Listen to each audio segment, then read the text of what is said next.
With Matt Hamilton, here's Jim Rutledge.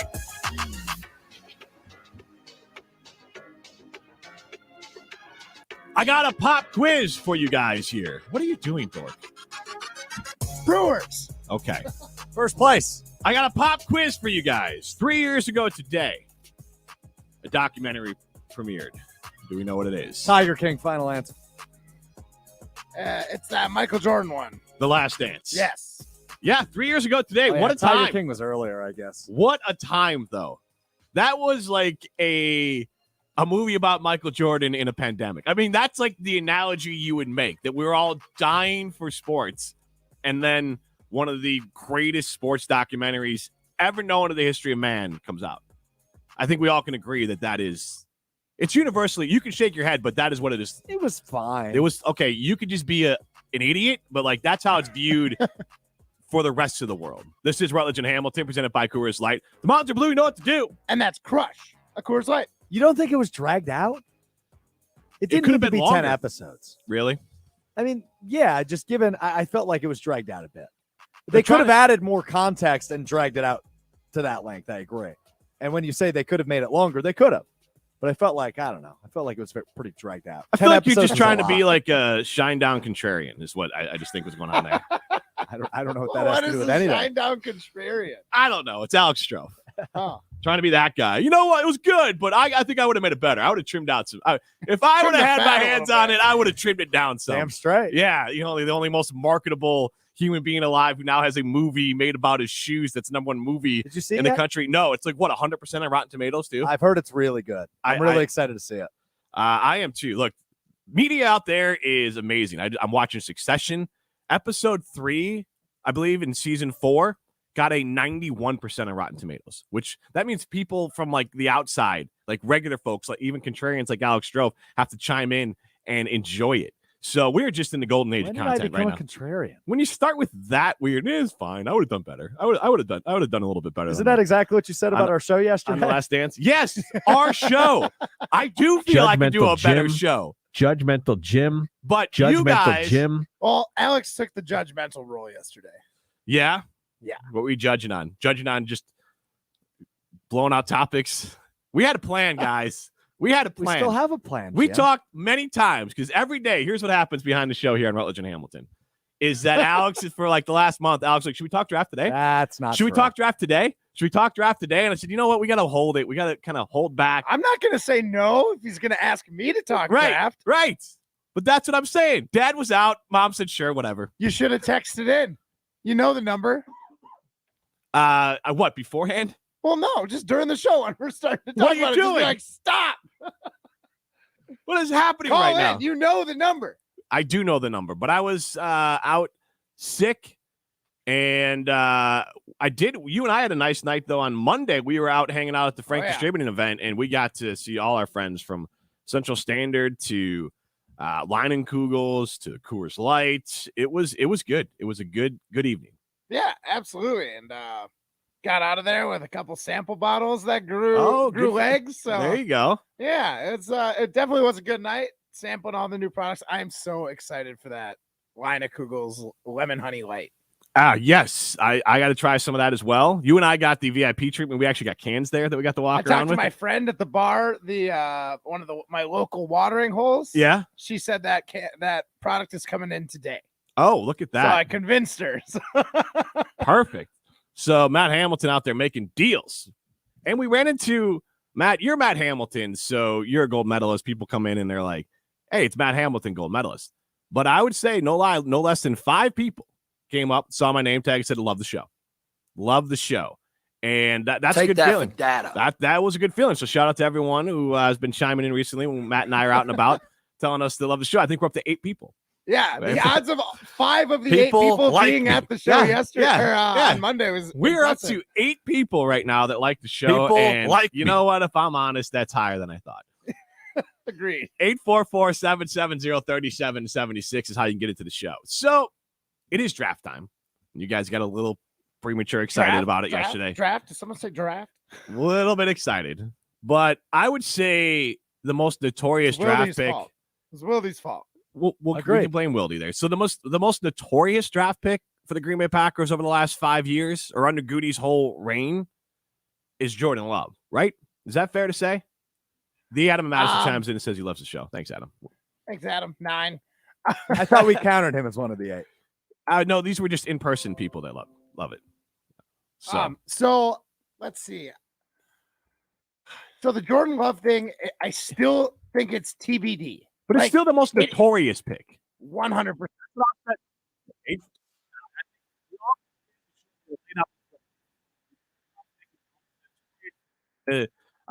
Goody era as GM. Yeah, and I'd like to get into whether it's the worst pick or not, because like I think the argument could be made there. But again, like if he comes out and if he can, what NBA player gets this played for him? It's a buck because they play it in Fiserv, right? Yep. Drew? No, I think it's Giannis. Oh, that makes sense. Chris Middleton gets the money. Oh yeah, Chris Middleton there. Yeah, so I think we're still depends on what Jordan Love goes out and does this year for us to say this was the worst pick. Now, did it force our MVP quarterback out the door? Yeah, and that's pretty bad for the organization, you would think. But if he can go out there and turn into a guy like a journeyman guy, it's not the end of the world. If he can get to the Jimmy Garoppolo what other type of Jordans that nobody wants? What? Bricks? No, but what the Jordan ones, mids. The mids. Nobody wants a mid. Nobody wants a mid. You're right now, Jordan Love most likely would be a Jordan 1 mid. And that would be a success story for a first-round pick, to be a mid. But setting that aside, I want to start with this question. Our first Iron Jock poll question. Side note, can we change one of our other beats in the show for this? This is good. Right? Thanks. Appreciate that. Would you mix it? Yeah. Thanks, Puppy. And but side note, I want to ask this question: 844-770-3776. I think this is the most important part. We're trying to answer if Jordan Love was the worst pick in Packers history. The question is, do you believe that Aaron Rodgers would still be a Green Bay Packer if Jordan Love wasn't selected? Yeah. He would either be a Green Bay Packer or he would have decided to retire. But there would not be any idea of him being on another team. And I think you can easily go with he'd be playing.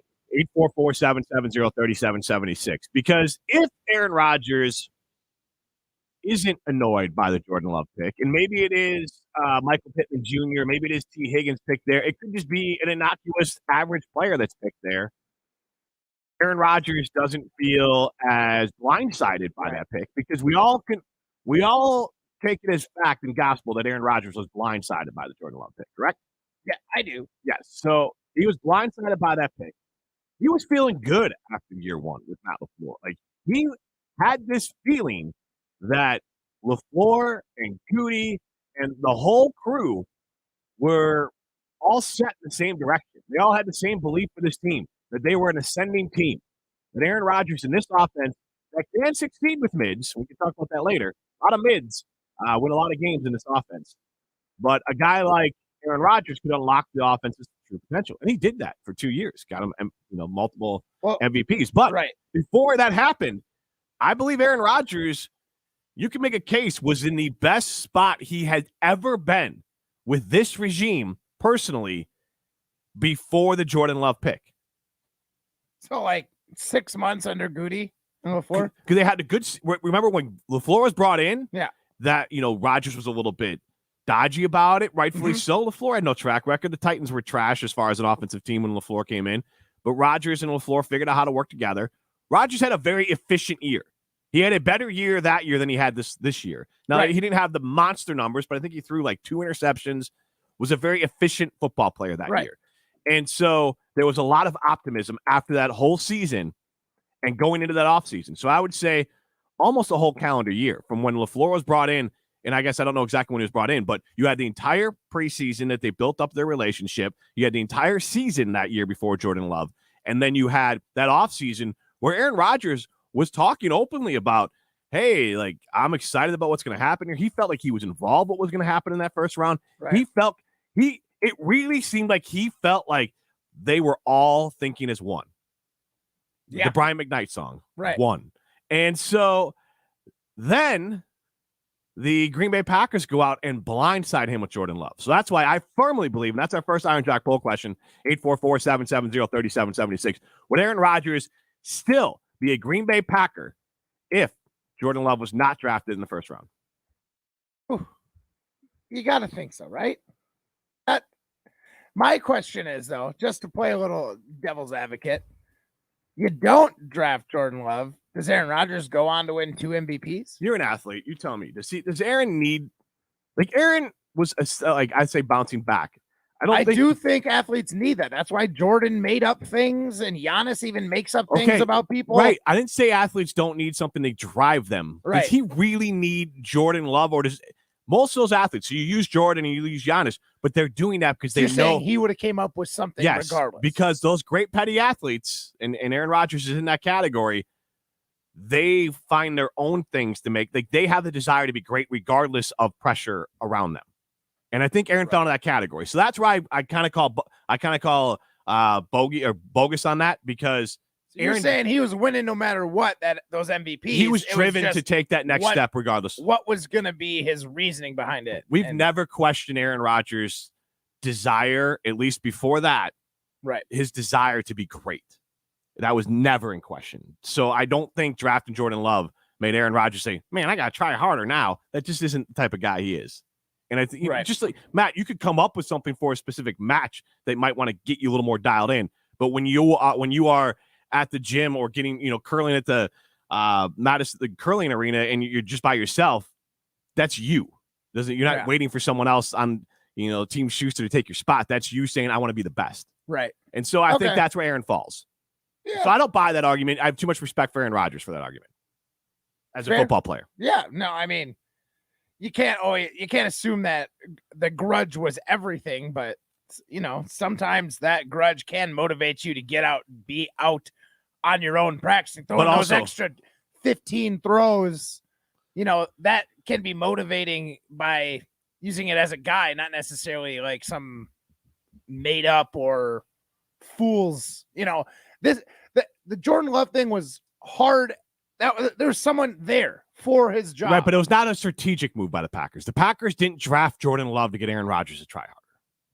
Oh, no. So, that's not – so that's what I mean. Like, even if that was the case, they don't get credit for it for some ancillary hiccup or an I'm not trying to bump. give them credit for it. I'm just saying, like, there might be something to the fact that Aaron Rodgers got 2 MVPs because there was actually someone there instead of him making up something. It was more tangible. It was more real with a guy, a first-round draft pick on the bench who is – you always think a first rounder is eventually like the heir apparent is how you have to think of those guys. And I think Rodgers having that might have been able to, that chip on the shoulder was super easy to manifest. I'm not buying it. He won MVPs without Jordan Love on the bench, but it's a fair one to try to sell. The Adam and Madison chimes in. To be honest, I think he's still gone. The Love pick was last on a long list of Aaron's feelings being hurt. Devontae would still have left. Aaron would have followed. I think the damage had already been done, and that's why he took such a team-unfriendly contract. He felt disrespected by certain players. We let go, and I don't think the organization could come back from that regardless. Daryl Deerfield chimes in. If Jordan Love isn't a top 10 QB, then what was the point? By the way, Baby Strophy loves the show. So shout out to Baby Strophy and Daryl in Deerfield. So that's 10, folks. Well, it's 9 and a cow. The cow count more? How many shows have livestock that are into it? I'm sorry? I don't know. I think what? What was the question there? How many shows have livestock that's a fan of it? Yeah, we might be the only one. Outside of like a show with a farm in the name of it, like a farm report or something.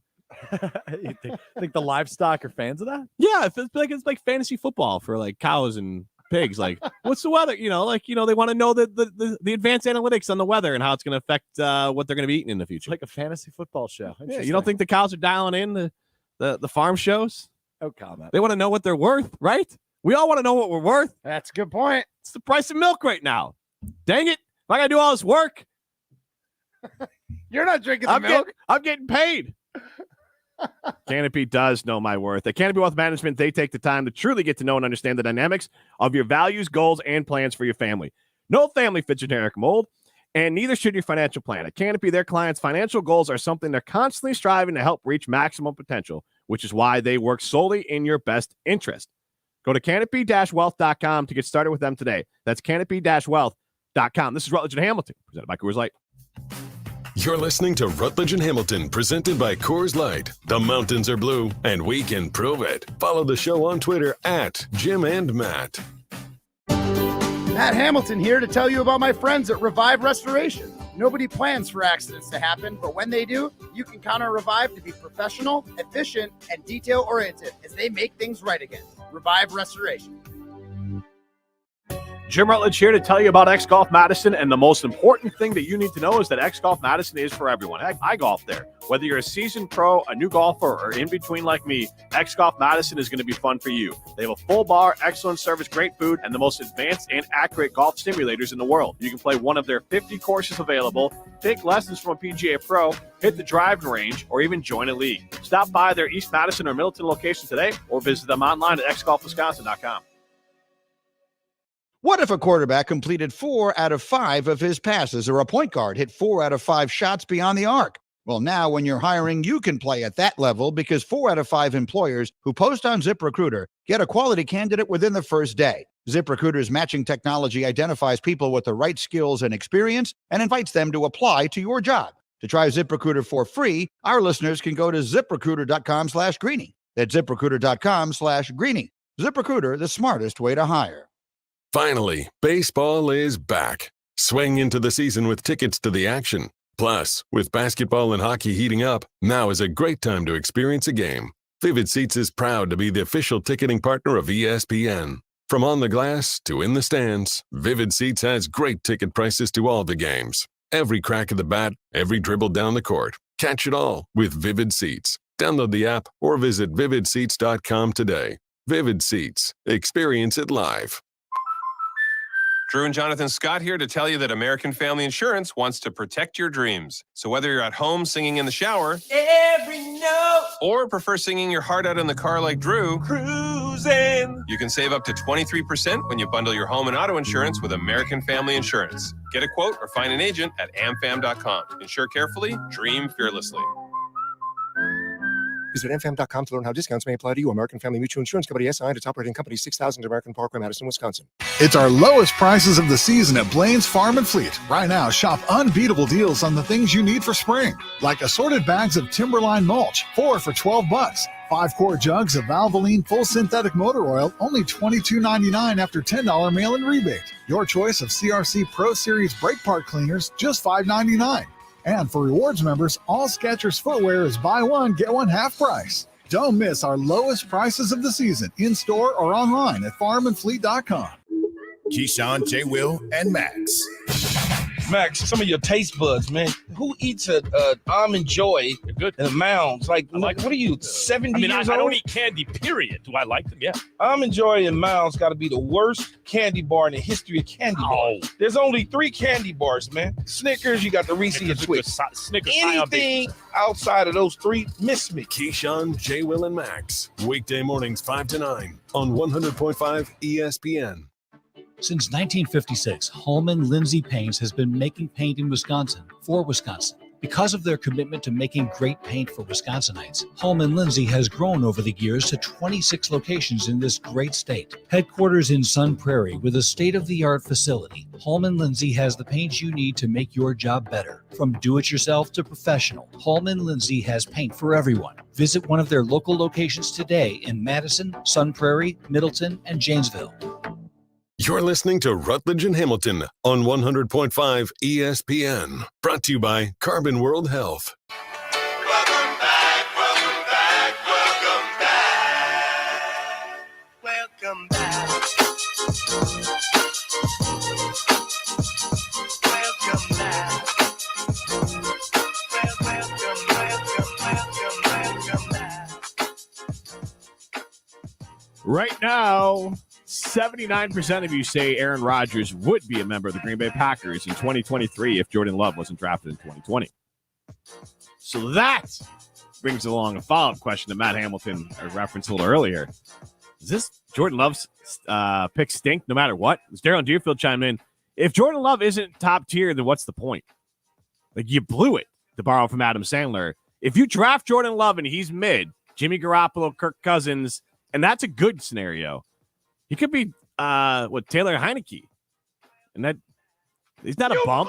Still, but you blew it. But what's the point at that point? Like, and especially when you account for, and this is my interesting part. This is Rutledge and Hamilton presented by Coors Light. He's Hamilton, I'm Rutledge. Matt, I've been saying that Aaron Rodgers did this to himself as far as forcing himself out. But to play devil's advocate to your point, the Packers have completely destroyed the asset that is Jordan Love. And 100%. And it was a scenario where they would have committed, and we don't know how it would have shaken out. But it honestly was heading towards Aaron Rodgers was gone either this offseason or the next offseason because they could not pay and field a roster Aaron Rodgers his $50 million and then Jordan Love his $20 million. Yeah. And then when they pick up that fifth-year option, that was so this was heading towards a breakup. And the Packers handled this asset horrendously. For an example, we'll have to see, but San Francisco found Brock Purdy, and they're at least fielding calls on Trey Lance right now. Now, if San Francisco comes away, let's say a second-round pick for Trey Lance, they still were able to maximize an asset that was descending. It's not exactly what they wanted out of it, but maybe they decided it's worth pulling the plug and getting something out of Trey Lance instead of, because again, I maintain this with quarterbacks and young quarterbacks in the NFL, it's more about math than anything now. That a quarterback on a rookie deal is more valuable than a mid on an expensive on a mid contract. So you'd rather have, for example, the Vikings, who are interested in Trey Lance reportedly, next year could have Trey Lance for another year or two under a rookie deal and have that Kirk Cousins money spent other places on the team. Meanwhile, the Packers then immediately have to pay Jordan Love Kirk Cousins type contract. Well, hopefully not that. I hope the Packers wouldn't even consider it. If Jordan Love comes out and plays, let's say, above average this year, he's already escalated up to $21 million. That's your starting point going forward. Right. So anything over 30 would be insane. It'd be pretty dang close. Derek Carr is getting like 26 per year. I actually heard Derek Carr was getting touched more than that. I think Derek Carr's in the 30s, I'm guesstimating, but it could be up to 30. I'm trying to go off guarantees, but you could be right. Either way. So my point is, that's your future. That's the other part of Jordan Love. That's the why Packers it was have a destroyed mistake. the asset. And that's totally why it was a mistake. Like, we have to pay him now. Unless he is elite, it is screaming mistake. We really just needed to let Aaron Rodgers run out that original contract. If you wanted to draft somebody and move on, just let it run out. Don't renew it with them. Don't sign this new one. And then go ahead and get a guy when you're sure your guy is gone. The fact that we had a backup quarterback, a first rounder, who is now I'm going back and remembering, we were saying you couldn't even get a fourth rounder for Jordan Love. It is what it is, man. We reached in the first round for a guy that set this course for our Hall of Fame quarterback, who's now in limbo with the Jets. And now I've heard other things, like, I don't know. I think it's got to be clickbait, right? All the other stuff is like, well, reference it. Tennessee is interested in Aaron Rodgers now. Well, of course they are interested. I don't know if it's clickbait, but it's clearly it's not insane. Like, of course, San Francisco and Tennessee would be interested in Aaron Rodgers, but at a price they're not going to pay more than the Jets. I doubt it. Right. Either one of those teams. I don't even think the Titans could. I don't think they have as many assets as the Jets. It just blows me away the way with how everything has gone down. I would say I agree with you. As an asset manager, Goody stinks.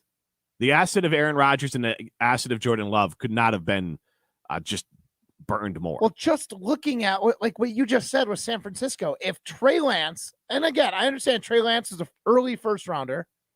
Yep. Trey Lance is still worth a second rounder. If we reached up to get Jordan Love in the first round, but he's not even being viewed by other teams as higher than a fourth rounder, like that should be all you need to know at this point about Jordan Love, is that he's not wowing anybody. He's never wowed anybody except for Goody and our front office. The only people that really were like, we need to take a chance on him. There was, if we can't get more than a third rounder for our first round pick, the heir to Aaron Rodgers, the guy who's got to Senator Aaron Rodgers right now, and people don't find the value in it and don't think he's worth it. Like, what are we doing as the Packers? We all can agree right now, and again, 844-770-3776. We are asking you if Aaron Rodgers would be a member of the Packers if Jordan Love wasn't drafted in 2020, and then we're kind of extrapolating that out. If Jordan Love doesn't turn into an elite quarterback, you kind of pushed Aaron Rodgers out the door for a mid, a Jimmy Garoppolo. Press Orbit chimes in on Twitter. Come on now. He, Aaron Rodgers, would be stoned somewhere off his gourd. Rodgers is the most petulant chip on the shoulder player ever. Always needs that motivation. He would be retired by now with just 2 MVPs. So that is the chime in on Twitter there. I agree with that, for the record. I mean, I think it's the latter plausible. part of it. I think it's certainly plausible that he didn't win the MVPs without this Jordan Love chip. Jim didn't want to take it because I'm giving credit to Aaron Rodgers. He doesn't need Jordan Love, the 4th-rated quarterback in the draft. It certainly helped, Jim. I'm not going to sit here and say he wouldn't have won. But the we're MVPs applying, that's revisionist and I'll take history. Matt's a little bit more, but you and I, like the rest of us fans, we're applying our sensibilities to his sensibilities of an all-time elite athlete, which are completely different. Right. So I'm not going to sit here and make that case, but I do agree with the fact that I think he's retired or elsewhere. I view absolutely no chance that Aaron Rodgers is the starting quarterback in 23, even if this Jordan Love pick didn't happen. Matt Beaver Dam chimes in. What if the 49ers gave us Lance and a second rounder for Rodgers? Would you take it? Yeah. Yeah, I would too. It gives you more bites of the apple because under this point, and again, value props. And here's the thing is I have no problem if Jordan Love's the quarterback after this, if he has to compete for it. The Packers, here we are again, just gifting another player the keys to the Mercedes. And it's worked out really well, but at a certain point, you got to have some competition. And now's the time. Now you don't have MVP quarterbacks. This is not revisionist history. Wildy's talked about this, and the buzz has gotten better for Love. But in no world has the buzz around Love even touched with like a 10-foot pole the buzz that was building around Aaron Rodgers when Aaron Rodgers was in the building and Brett Favre was in the building.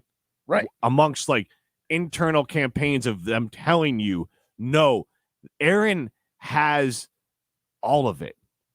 And again, Aaron was still a big jump because realistically, there's going to be a lot of ebbs and flows most likely in Jordan Love's first year as a starter. But the value, I'll tell you this, the 49ers wouldn't take Jordan Love, and every team in the NFL would give more for Trey Lance than Jordan Love. 100%. There is not a team in this league that would pay more for Jordan Love than Trey Lance. So again, from a value prop, as far as an asset manager, Goody stinks at it because he can't sell Jordan Love, and he's selling low on Aaron Rodgers. Yeah. And he kind of, I don't know the term here because I'm not like a stock person, but like he kind of hurt his own asset with the Jordan Love move as well. Like he ended up, and he started the depreciation of his own asset by trying to draft Jordan Love and be a little too cute. Yeah. Because you could have done it a year later in the 2nd or 3rd round. Again, all you have to do is look New England, Jimmy Garoppolo, 2nd round pick, Brock Purdy, 7th round pick, Tom Brady, 6th. I'm not saying that would have happened, but a flyer out of the 1st round, Aaron's probably not going to blink at much. And it gives you an opportunity. It gives you a chance.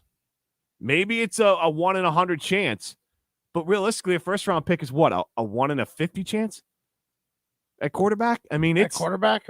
It's more likely a drafting a quarterback outside the 1st round is like a 1 in 500. But drafting one in the 1st round is probably 1 in 100 that they're elite. They're elite. Well, they're Tom. You go to Tom Brady. Brock Purdy played elite last year. We can't call him elite yet, but he played elite. Yes.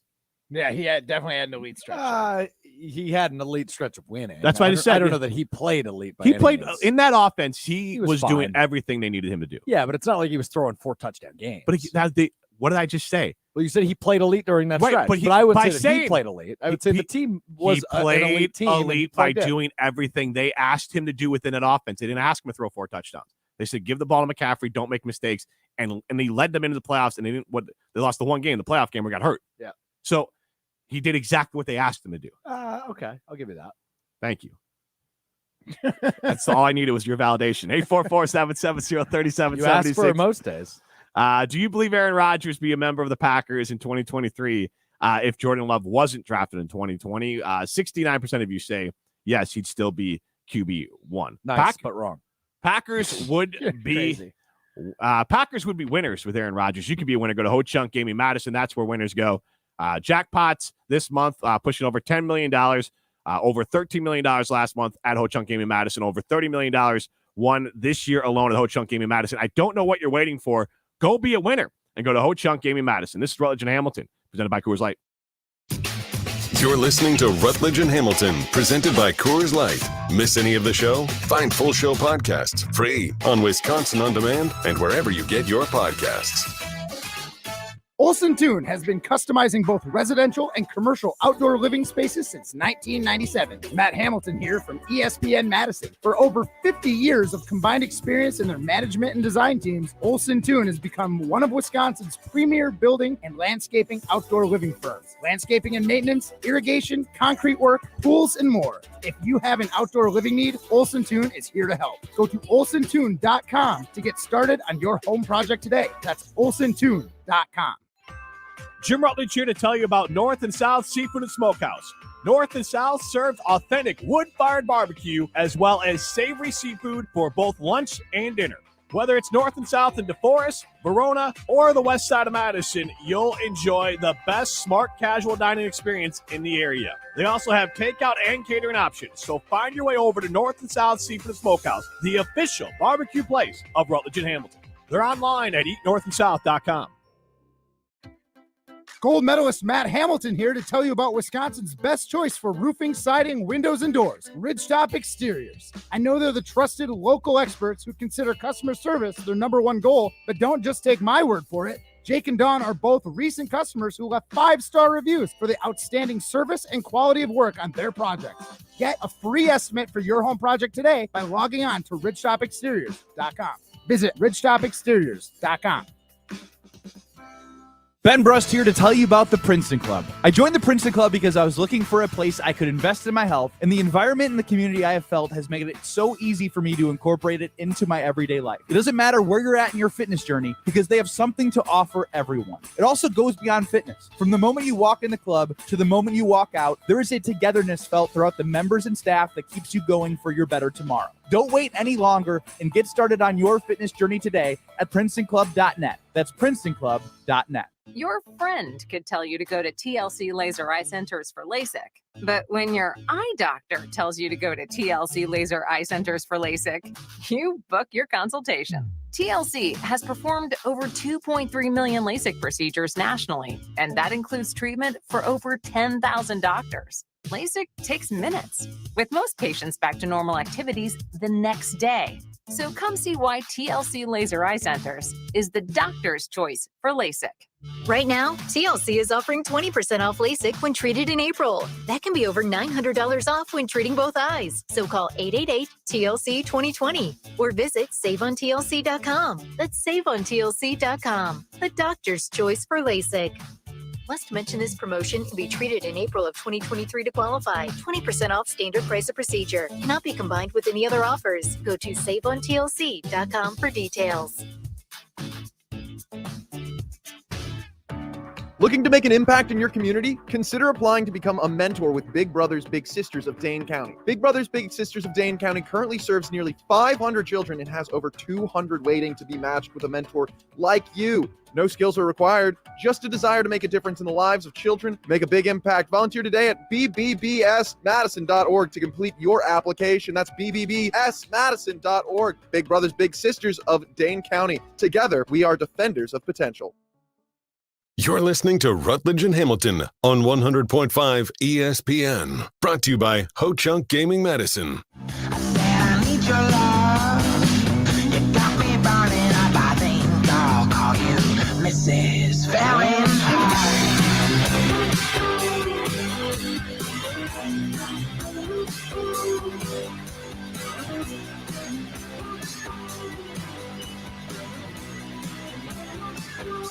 So eat me alive.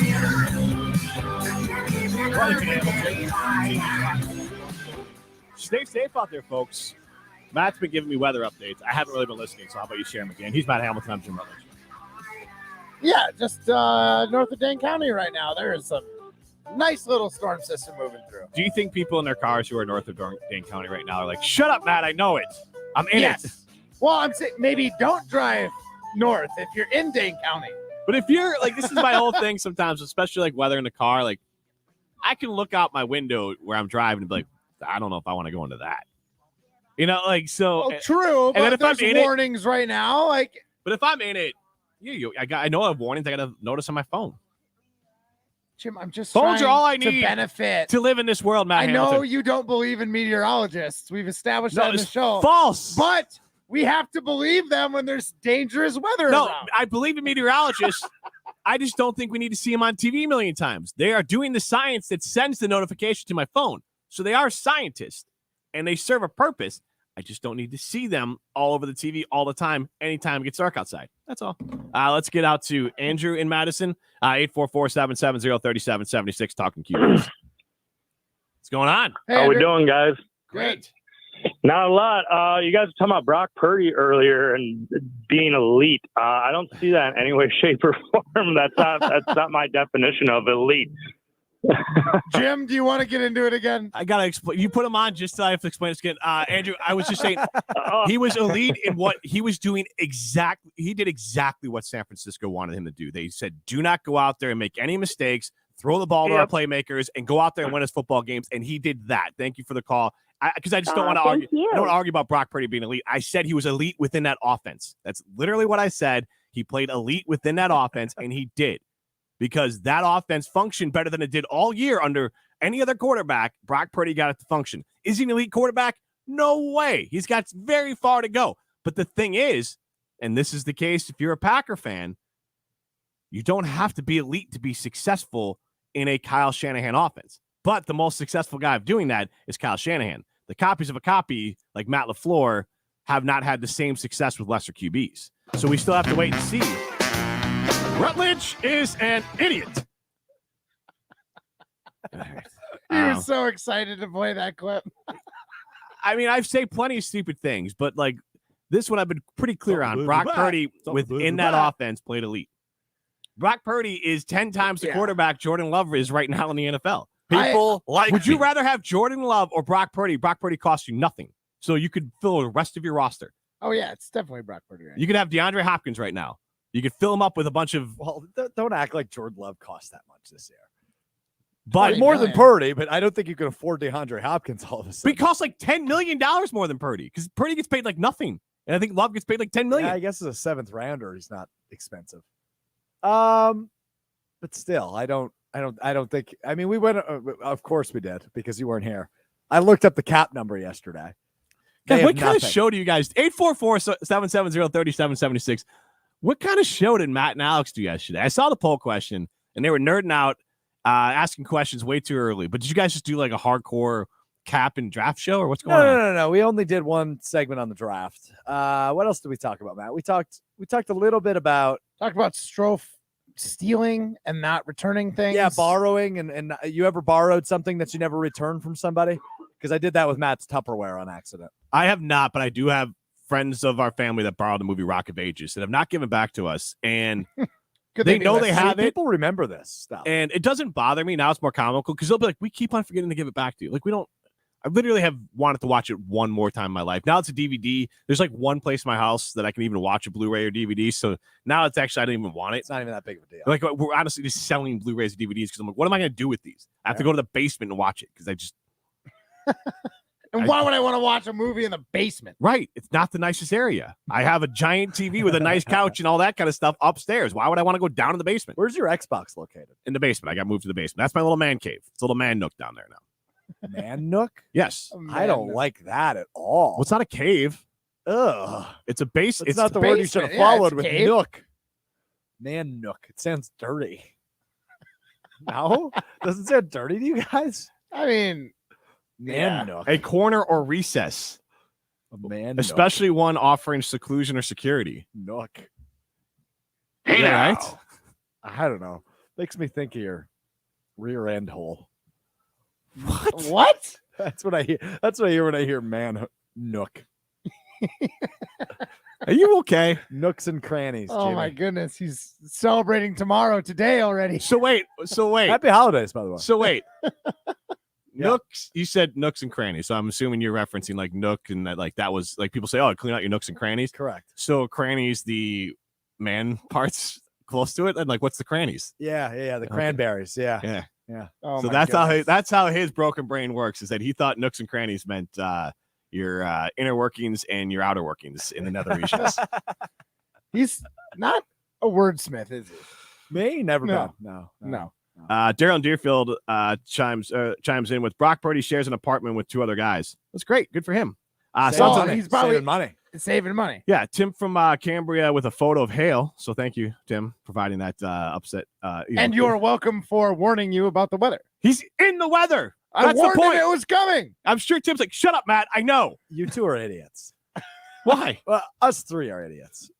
You're an idiot. Oh, You're yeah, I'm not going to. You're the Just one that thinks protecting our listeners. Nook references.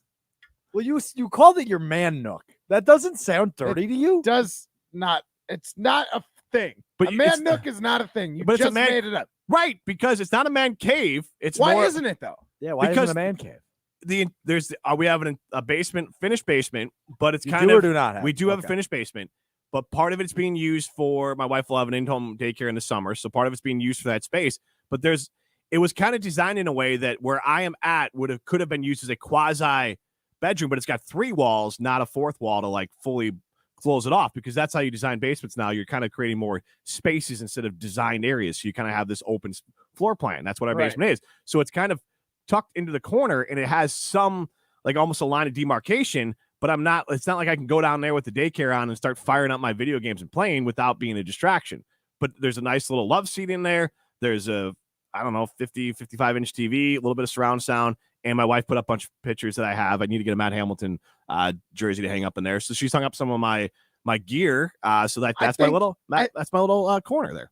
And you're right. It definitely fits the nook word better, but it's still a man cave. Like a man cave is not necessarily an entire room. It's an idea. It's a place that you can go for you. It's more than what the space is. It's like a home is not a house. Like a house is a thing. A home is where you and your family. So you're saying my gather. man cave is where your heart is, not Yeah, not if side of like it. if All right, if so I fine. came over to your place and you're like, you want to fire up the Xbox and hang out, it's like we're going to your man cave. Whether fair. it's just your couch and a TV in the basement, That's fair. or it's your own little like room, it's a All man right. cave. So I will go with it, man cave. But I also think Alex is an idiot for thinking Well, Nook is man dirty. nook is not a thing, so that is why I'm getting at you Nothing is about a it. thing until you make it a thing, and I'm making it a thing. Robin Man Madison. nook thing. Robin Madison chiming in 844-770-3776. Should I Google man nook? Rob, how you doing? Robert, you calling to Wonderful. tell How us you about guys your doing? man nook? Dude, I think the man nook is the dumbest thing of them all, but I hate man cave, I hate she shed, all of that. Okay. You know what? I there a think it's the reason? dumbest thing. Like if one of my friends says, "Hey, you want to see my man cave?" I'm probably gonna smack him around a little bit. This is coming Okay. from a guy who sounds like he does not have a man cave. No, I got my damn space, my damn room. You know, that's how that goes. I like that. I go with that. I got my damn space. Thank you. I Rob, got my thanks. damn room There you downstairs. go. So where's my Xbox? It's in my damn space, Alex Joe. That's where it's at. Dave, the Deerfield idiot who wants to get lunch, chimes in. Matt and Alex, that's how he's labeled in here. I don't label anyone. So, Dave, if you have a problem with that, take it up with Alex. Matt and Alex, you did discuss what a bag gym is. Come clean now. So, I'm assuming he's joking. I don't care if you did either, but I am at times. 844-770-3776. Oh, what a bag gym is. Yeah. I was thinking GYM, bag gym. GYM. That's why I was confused because I'm not reading the text. Can I tell you something? The other day, I was somewhere and they're like, "Oh, what's your email?" And I was like, "Rutledge gym." And they're like, "It's not popping up." They're like, "How do you spell gym?" I'm like, JIM. The way no, you really? spell it as a name. Yeah, they were spelling it like the location. Like Strofe just did. What's that? Like Strofe just did. Exactly. You know what though? Whether you got mold and water damage in your brain, like Alex Strofe, or you need mold remediation, water, smoke damage, fire damage, our friends at Revive Restoration, RevivePros.com, Josh Duggan, they can help out, and they help out in the community. Yes, they certainly do. They were a sponsor of the Easter Seals basketball game that me and Jim were coaches of. I was obviously coach of Revive Restoration, and Revive Restoration Pros, they always win. Just like we did this year, because I was the coach, but nobody plans for accidents to happen. But when they do, you can count on Revive Restoration to be professional, efficient, and detail-oriented as they make things right again. From things like water damage, fire, smoke, mold, storm damage, and a whole lot more, Revive Restoration has your home covered 24/7, 365 days a year. There's no project too big or too small. So the next time you need help restoring your home or business, Revive Restoration has your back. You can go to RevivePros.com to check them out. And I would highly recommend doing that because it's good to know someone or have a plan when an accident does happen. Absolutely. RevivePros.com. Alex, you're super excited about Minute to Win It, so I'm going to let you hype this and send us to break with the callers. All right, I will I'm definitely out right do that. now. I am unhyped for this. I am entirely ecstatic about today's Minute to Win It topic because I think it's going to be a brutal showing for both of you, and I think it's going to be hilarious. So right now, we'll take caller 4, caller 7, 844-770-3776. Caller 4, you get to pick which side you're on, either Team Rutledge or Team Hamilton. Caller 7, you get the other side. Whichever one of them wins, the winner gets a $50 gift card to North and South Seafood and Smokehouse. Caller 4, caller 7 right now, 844-770-3776. I'll say it slow one more time, 844-770-3776. Caller 4, caller 7, Minute to Win It is next. It's Rutledge and Hamilton, presented by Coors Light. You're listening to Rutledge and Hamilton, presented by Coors Light. The mountains are blue, and we can prove it. Follow the show on Twitter at Jim and Matt. Rah. Pella Windows and Doors of Wisconsin present your Badger Minute. Here's Alex Strofe. Varsity on Wisconsin On Demand is home to all the latest and best Badgers content on ESPN Wisconsin. Subscribe on Apple, Spotify, Wisconsin On Demand, and wherever you get your podcasts. Former Beaver Dam High School and Wisconsin Badger women's basketball standout Maddie Wilkie has chosen her next home. Wilkie committed Tuesday to the University of Utah following her entry into the transfer portal earlier this offseason. Wilkie has 3 years of eligibility left and will be able to play immediately after ranking third on the Badgers in scoring this past season with over 11 points per game. Wilkie chose the Utes over Marquette, Michigan, Minnesota, and Stanford and will join a team that was just in the Sweet 16. Right now at Pella Windows and Doors of Wisconsin. Order by April 30th and get 0% APR for 48 months. Visit PellaWI.com/radio. Take flight with Peter, Wendy, Michael, and John. The Children's Theater Madison presents Peter Pan, one of the most beloved musicals of all time. A stellar cast, a gorgeous musical score played by a live orchestra, and marvelous flying effects bring you a Broadway quality show. Peter Pan will be live in the historic Capitol Theater at the Overture Center, April 22nd through April 30th. Don't wait. Get your tickets for the whole family today at ctmtheater.org. That's ctmtheater.org. Are you dreaming of a new look? Let the pros at 5 Star Painting bring color to your world, to your interior, exterior, cabinets, and more. We make it easy with online scheduling, free on-site estimates, and a dedicated project manager on every job. Uneasy about hiring a contractor? We know, we've been there. 5 Star Painting is customer-focused and quality-driven, exceeding expectations every time. Call or visit 5starpainting.com today. 5 Star Painting, a neighborly company. From color-changing alexandrite to shimmering zircon and everything in between at Chalmers Jewelers, you'll find high-quality, affordable, one-of-a-kind pieces. We source straight from the gem cutters, and we manufacture in-house from start to finish. As the manufacturer, we believe in truth in pricing. Never pay more for quality and stunning, beautiful jewelry. She's one of a kind, and so should her jewelry be. While others may send your jewelry dreams to someone else to make, with us, your dreams become reality with the help of our custom jewelers, with you involved the whole way. With a staff that has over 200 years of combined experience, Why buy from a place that marks up jewelry made by the thousands, when you can buy direct from Chalmers for that one-of-a-kind piece that is better quality, often for less? Chalmers Jewelers in Middleton and Madison. Wisconsin is as hardworking of a place as you'll ever find. There's a sense of pride, community, and work ethic that's second to none. People here are tough, but even the toughest among us need help after a serious accident. At Gruber Law Offices, we won't stop fighting for you and your family.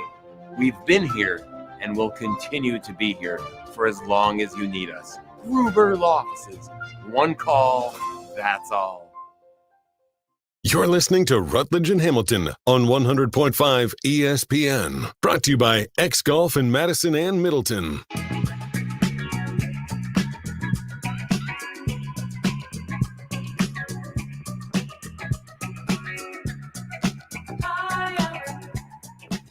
Sounds like it's going to be a tough one for a Minute to Win It, or an embarrassing one. I'm not sure. I honestly have no idea what to expect for Minute to Win It.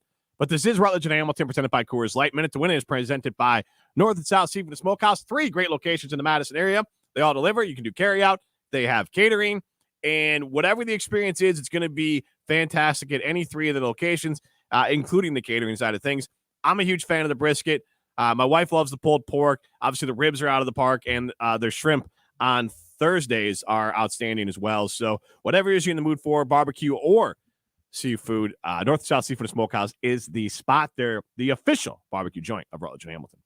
Are you on Team Rutledge or Team Hamilton? I don't want to pick sides. This is the Minute to Win It, presented by North and South Seafood and Smokehouse, with 3 locations in Madison, DeForest, and Verona. All right, as you know, this segment is a brainchild of yours truly. And, Okay. I love it, right? Like, I've always thought this segment's fun. You've never been a big competition guy, but I feel like you've come around to this segment. Yeah. There's some fun in it, and you're good at it. I got to be honest, I've never been more excited for a Minute to Win It segment than I am today. Okay. Jim, I'm going to be up front. You're going to be bad. Okay. Matt's going to be worse. Okay.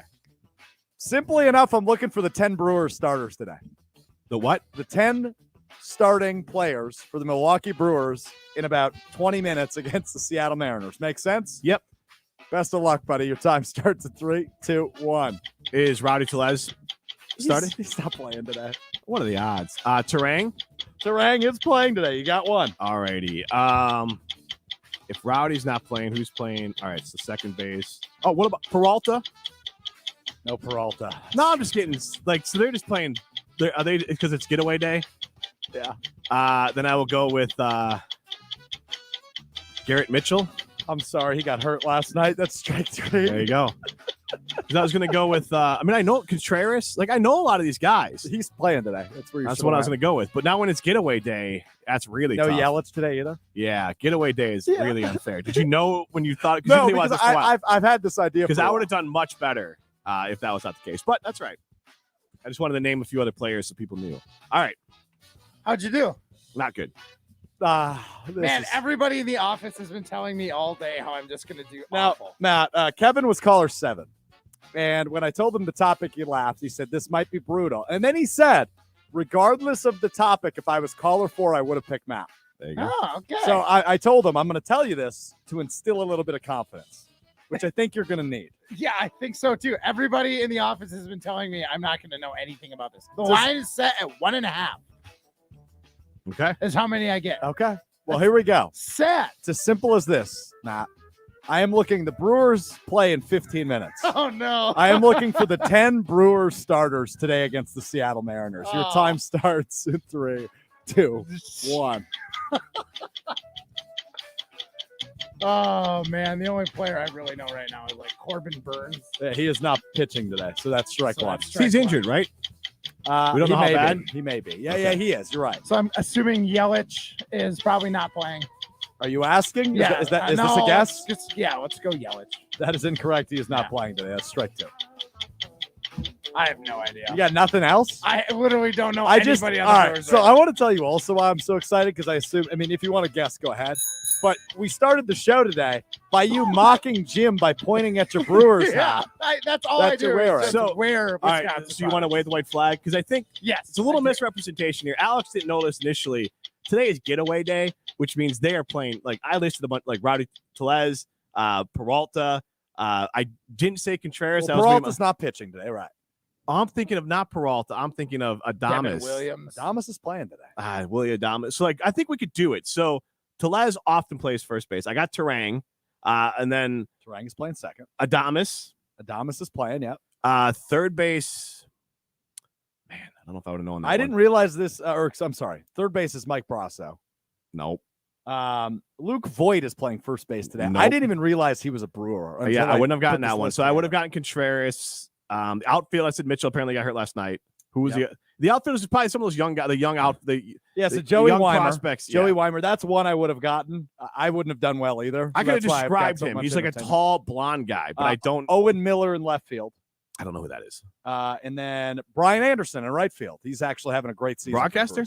No, he's from Tampa. He's like a but journeyman he's like outfielder. He's having a nice he's field. leading the league in RBI right now. So And Patrick Wisdom is second in home runs. I mean, these guys are going to fall off.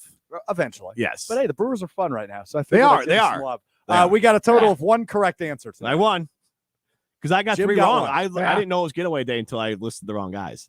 Because He most of the got starters Terang, are. who's batting ninth, by the way. But what is getaway day? That means like they've played a long road trip on the 10 West games on Coast. the road. Okay. So they just sit their starters and they say, go ahead and play backups and bums, and we're just going to get out of here as fast as possible. We just want this game to be over. It's an early game, and you play a lot of backups to then allow you give your starters an extra day of rest.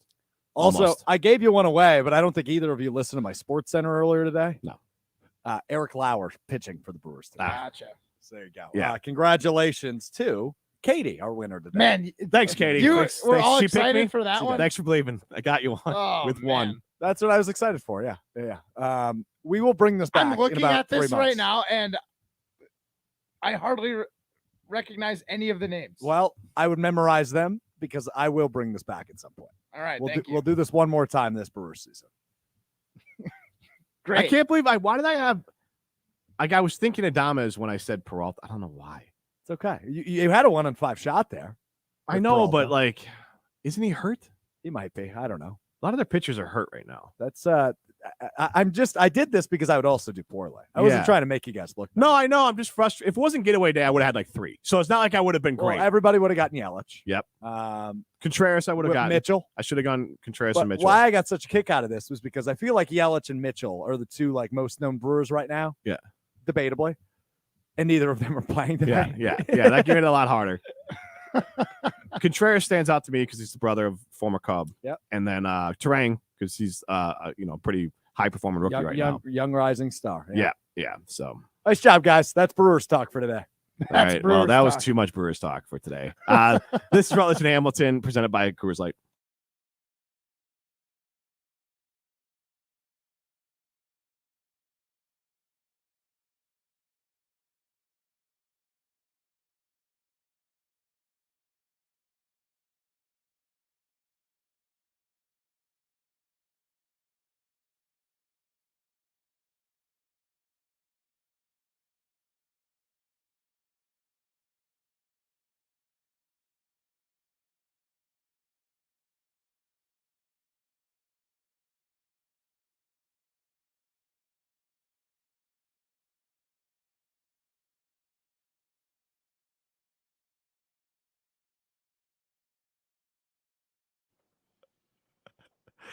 Yeah, it is. And I'm Alex Stroop, your Sports Center update brought to you by Elkhart Lake, Wisconsin's Road America.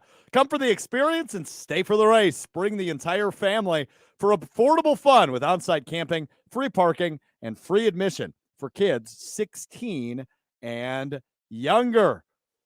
Game 2 tonight at Fiserv Forum in the Eastern Conference playoffs between the Milwaukee Bucks and the Miami Heat. The Bucks currently listed as 8.5-point favorites against the Heat, who took game 1 and lead the series 1-0. The big question mark, though, is will Giannis play? Currently listed as doubtful after leaving game 1 with an injury. Here's Mike Budenholzer about 19 hours ago updating on Giannis' status. We have 24 plus hours before game time, so he'll get treatment. we'll see how he feels. I think there's been a lot of progress, and hopefully there's more the next day or so. Scratch that. Giannis currently listed as questionable. That's an upgrade. That's a positive note.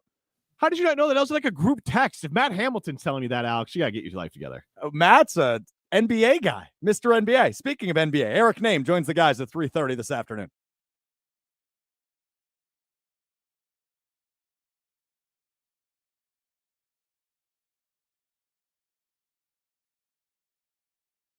You got to chill. Everybody's ego takes a shot on this show. This is Rutledge and Hamilton with Jim Rutledge and Matt Hamilton, presented by Coors Light on 100.5 ESPN. We have 24 plus hours before game time, so he'll get treatment. We'll see how he feels. I think there's been a lot of progress, and hopefully there's more the next day or so. Broadcasting live from the ESPN Madison studio with Matt Hamilton, here's Jim Rutledge.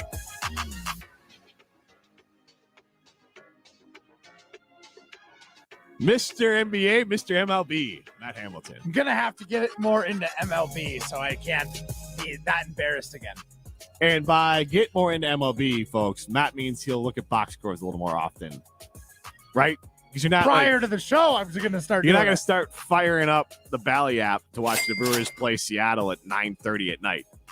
First pitch. Yes, I will. Seattle stinks, right? They're a bad baseball team. You looking at me like fun I know stadium. the answer? Really fun stadium. I think they had like 3 wins this year. Yikes. I'm not tearing down the Brewers. I'm just saying Seattle. The Brewers are having a really nice start. Yeah, they are. Okay, so I'm thinking of Chicago's playing Oakland, so Oakland must be the team. Horrible. So Oakland's a team that stinks. I knew they both were playing mid or bad teams out west. Did you see the story in Oakland? They had to clear the visiting broadcast booth because there were rats in the visitors' broadcast booth. I didn't know that. There was 4,722 people at the Cubs-A's game 2 nights ago. Yeah, that sounds about on par with that's been the case for them the last couple of years. Yikes. Billy Beane made a mistake. He should have gone to Boston. Sounds kind of like the Badgers NIT games for a little bit there. I think they had more than that. That first game, I don't know. Oh, yeah, snowstorm Bradley. That's true. That wasn't a snowstorm, was it? Was that another snowstorm? Is that what we're using for the excuse for that one? I think you're conflating two games. I might be. There was a snowstorm game, but there was definitely not 4,000 people at. I was at that game. They let everyone come down to the lower bowl, and they didn't come close to filling half the lower bowl that day. But it was a snowstorm. But the NIT game, I don't know if that had 4,500 people. This is Rutledge and Hamilton, presented by Coors Light. The Mountain Blue, you know what to do. And that's Crush, a Coors Light. Just like we crush sick baseball references. Sick baseball reference, bro. Yeah, sick baseball knowledge here on the show. Mr. NBA, Matt Hamilton. Breaking news to Alex Strofe here. What do you have for us, Matt Hamilton? Well, it's that Giannis was upgraded from doubtful to questionable. Over 2 hours ago. Can I just miss that? Can I pull back the curtain here? Which I was laughing at Matt about because, I mean, who didn't know that? But apparently Alex Strofe, our update anchor, didn't know this. It was in a group text. Yeah. To everyone, like ESPN Madison, not even like a specific like sports guy one. And so I was aware there, but also obviously that I follow the NBA. It's my favorite sport. I was aware of it because of that. But Matt chimes in. It's like, hey, just so you know, Giannis upgraded like as before the show starts. I'm like, yeah, I'm on the same. I said, yeah, dude, heard it on Pat McAfee. Now that was funny. Now that part was funny. If those who listened last week. We do have the Adam and Madison chiming in. We all know that Bally stinks, and Dave and Deerfield wants to know when we're getting lunch. So it's up to you guys. Well, we all have to go together because all three of us. Yeah, at least the two of you. Yeah, okay. I just can't go alone. I just think why not? I trust Dave, but he said some mean things on the talk text line. So you think he's out to get you? No, I'm just kidding. But maybe put a little something in my water. I don't know. I'm teasing, but we all should go together. He's a fan of the show. And I'm his least favorite. So, well, yeah, you blamed labeling him an idiot on me, which I didn't do. I don't know how to label anyone on here. So someone did that, not me. And we know it wasn't me. Matt? Maybe it Matt was me. barely knows how to work a computer. He's got a good point. Yeah. How many email addresses do you have? 3, at least. One for all of his Reddit threads, and then and then the rest. Is that where you got your sick baseball knowledge from? From Reddit? Yeah. You bro it. And then can you pull back the curtain one more time on Rutledge and Hamilton? What did Matt get upset about after we did the minute to win it? What did he say? I don't remember. Can we do it? Can we do one time on something I would know something about? Yeah. I probably should know a little bit more about Brewers baseball. I will not claim at all to be a Brewers aficionado, but I feel like I was able to name like 60% of their starting lineup. I mean, at least you did okay. Yeah, now the guys were out, but that's just a bad day. Like that's part with baseball. But Matt, yeah, if you really were like, go ahead and name some Brewers starters like Jose Hernandez, Craig Counsell, there you go, Ryan Braun, Ricky Weeks. Yeah, just let's play a little game here. Let's play Tinder time or whatever we want to play. I want Matt just to list any brewer he can think of. Yeah, I like of that. all time. Let's get some music behind it. Let's get the Notorious music. I like that music. Oh man! And Matt, I just want you to list any so this is not me. I just want to know where you're, and I'll do the same. Like just tweet for 770-3776. Matt doing this. I will call in your most famous random brewer 844-770-3776. Fire it up. All right. We've got Nitro Morgan. All right. 20 Plush, different person though, not Chris or Chris grew up. Right. Yeah. It's one of those things going on. CC Sabathia. There you go. We got to combine 3 years between these players. Yeah, exactly. I said it earlier. This was my favorite player of all time was Jose Hernandez, shortstop. Random favorite. Okay. I legitimately don't even know who that is. You don't He need played to. shortstop for a while. We got obviously Craig Counsell. Ryan Braun. If you would have said Craig Counsell today, I might have considered counting that as correct. Dang it. Keston Hira. Just got release. Demoted because he ended up staying on the team. Oh, okay. Designated for assignment, but nobody wanted him, so the Brewers got to keep him. Who is that That'd be a sweet feeling. first baseman that I used to love back in the day, back in the Jose Hernandez day? Prince Fielder? I mean, that's not who I was thinking of, but thanks. Prince Fielder's a good one. I didn't know I was a bigger Brewer fan than Matt Hamilton. Burnitz? Who was your guy? Burnitz was a Jim? left fielder. I love John Jaha. Who did we have on that one I time? like Luke Roy as Jonathan well. Lucroy. Greg Vaughn. Yeah, that was him. Luke Roy was a catcher, though. You're Yeah. trying to think of a first base. I'm trying to think of a first baseman. Did Dan Vogelbach? no? Walked out on his walk-off grand slam.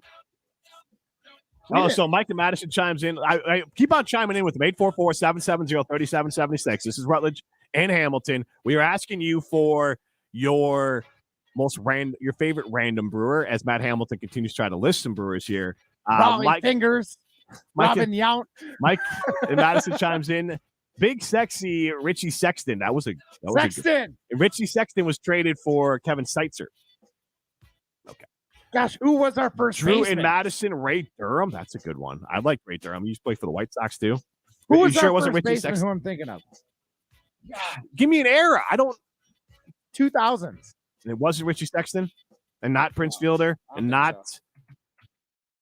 All right. Well, I'll lift off some more here. And again, chime in 844-770-3776. Give us your favorite random brewer. I'll give you some more options there. Jeff Jenkins is a good one. What about? Let's go with Teddy Higuera. That was a random rookie bonus. Did Lyle Overbay play first base? Lyle in that Overbay. era? Yeah, lefty. Lyle Overbay. Then there was Pat Listash, Jim Gantner. Let's see here. What did Bill Hall play? Only a little bit of utility player. Well, then obviously Ben Sheets. Yeah. Ben Sheets was a great one. Oh, Sheets. JJ Hardy chimes in. Cecil Cooper. Corey Hart. Corey Hart. JJ Hardy was a good one there, too. Who's the first baseman you're thinking of? I don't think I made it. Let's be honest. We don't even know if it's actually a first baseman. Yes, that's what I'm getting at. I'm not totally sure it's first base. Oh, man. We will continue to Gary Sheffield. What a great one. Great pull there, Gary Sheffield. An all-time great baseball player with played for the Brewers for a little bit there. 844-770-3776. Give me your random Brewers. Cal Eldred. All right. He was a solid pitcher for a while there. Hmm. We got Storm and Gorman Thomas, another Pat Listash. Jamal from Madison chimes in. Carlos Lee, El Caballo. Chris Capuano, that's a good one from Drew Madison. Ricky Weeks from Ripper and Rona. That we have Juan Nieves chiming in with another. That's another name that chimed in there. And then Jeremiah Madison chimes in the love for the Storm and Gorman Thomas mustache there. That mustache might rival Matt Hamilton's mustache. The Storm and Gorman mustache. Probably better. Phil Gardner, old manager of the team. Nails, I think was his name. What's Ron Renicky up to? Yeah, that's what I was trying to think of there. Ned Yost. Ned Yost. He's still around, right? He's still coaching, I think. I think so. I don't know. I don't either. Last I heard, he was winning the World Series with the Royals. Rob Deere, hell of a poll there. Rob Deere would strike out 200 times a year and hit 30 home runs. You're fired up right now. You like this. This is my era. James. I don't know who Eric Billy James. Joe Robidoux is. I don't know who that is. Junior Spivey. It's another good one. 844-770-3776. Give me random Brewers, your favorite random Brewers. 844-770-3776. We'll take your calls on random Brewers. You can text them in. Let's play another game, Matt Hamilton. Love games. One more time in honor of the NBA, and we're going to have Eric Name coming up a little bit here. We got Stones. Now we're going to change gears, folks. Give me random Buck players. 844-770-3776. Matt, you're on the clock. Name some Milwaukee Bucks. Current? No, any Bucks. Any. Sam Cassell. There you go. It's just more Cassell. fluid. Cassell. Sorry, Paul I don't even want to Gasol give got him me the all correct screwed thing. up. Royce Clayton. Oh, God, there's so many more coming Ray in. Allen. Obviously Giannis. All right, let's go to that team, though. So Tim Thomas was on that team. Darvin Ham was on that team. You had Cassell. You had Ray Allen. You had Big Dog. And then you had Scott Williams as well. Tractor Trailer. Time out. Matt, what's Big Dog's name? I don't know. What's Big Dog's name? Glenn Robinson. Sick. Glenn Robinson. Probably the third all-time leading scorer in Bucks history? All-time leading scorer, that I don't know. Probably. He's got to be up I there. would imagine he's top 5. Yeah. Number 1 pick overall, picked in front of Jason Kidd and Grant Hill in that draft. Some more random Brewers coming in. Chad Mueller, a random Buck, Zaza Pachulia. Armand Gilliam is a random Buck I will give you. When I worked at a restaurant in Mequon, he came in there all the time. Very nice guy. Richard Jefferson, Michael Redd, BJ Surhoff, Mike Kaminsky, a former. We should play this game. Are these Bucks or are they Brewers, Matt Hamilton? Mike Kaminsky, Larry Kristoviak, Lee Mayberry. Bucks or Brewers? Brewer. They are Bucks. Nailed it. Richard Jefferson played for the Bucks at one point? I think he did. 844-770-3776. What do you think of this new game? I want people to give me random names of Bucks and Brewers, and I'm going to ask Matt Hamilton, were they a Buck or a Brewer? He's already 0 for 1. I love it. Actually 0 for 3. E. Jalin. Buck? Yes. Nailed it. Larry Sanders, Matt. Larry Sanders. Sounds Is like he a Brewer or baseball Buck? player, but I'm going to say that's a Buck. He was indeed a Buck. Yeah. Marquise Grissom. I feel like that's a basketball player. Let's go basketball. That's Brewer. Dang it. Sidney Moncrief. Oh, man. Really? Yeah, really. Is that current player? No. Okay. Bucks. 4th all-time leading scorer in Milwaukee Bucks history. Basketball Hall of Famer, I believe. Charlie Bell. That sounds like a baseball player. That is wrong. Jack Sikma. Say it again. Jack Sikma. That's a Brewer. That is not a Milwaukee. That is a Milwaukee Buck. Terry Cummings. Brewer. Buck. All right, this is Rutledge and Hamilton. You know what? Matt needs to start listening to some podcasts. I like to listen to podcasts. I like to listen to music. And I know that no matter what, when I'm driving around, it's got the Apple CarPlay. I can pull my camper. I can do whatever I need to do, and I have all the luxuries I need with my truck from Simden Chevy in Mount Horeb. If you're in the market for a new Silverado or Colorado or new to you, go see my friend Dan Andrews at Simden Chevy in Mount Horeb. You're only minutes away from a better buying experience. Throwing Stones is coming up next. Matt, head coach or manager, Terry Porter, Brewers or Bucks? Bucks, head coach. UW Stevens Point's finest. There you go. This is Rutledge and Hamilton, presented by Coors Light. You're listening to Rutledge and Hamilton, presented by Coors Light. Miss any of the show? Find full show podcasts free on Wisconsin On Demand and wherever you get your podcasts. Since J&K Security Solutions opened in 1987, our attention to detail and customer service have been our strongest assets. I'm President Jeffrey Beckman. We'll always do our best to find the most efficient and cost-effective solution to every job we tackle. Whether it's security for your home or business, installing video surveillance, or being able to control your garage doors from your phone, we can help you feel empowered with simple and user-friendly technology. Let's work together to secure your home or business. jksecurity.com. The best quality roofs, siding, windows, and doors, expertly installed and at an affordable price. Hi, this is Bo from Ridgetop Exteriors.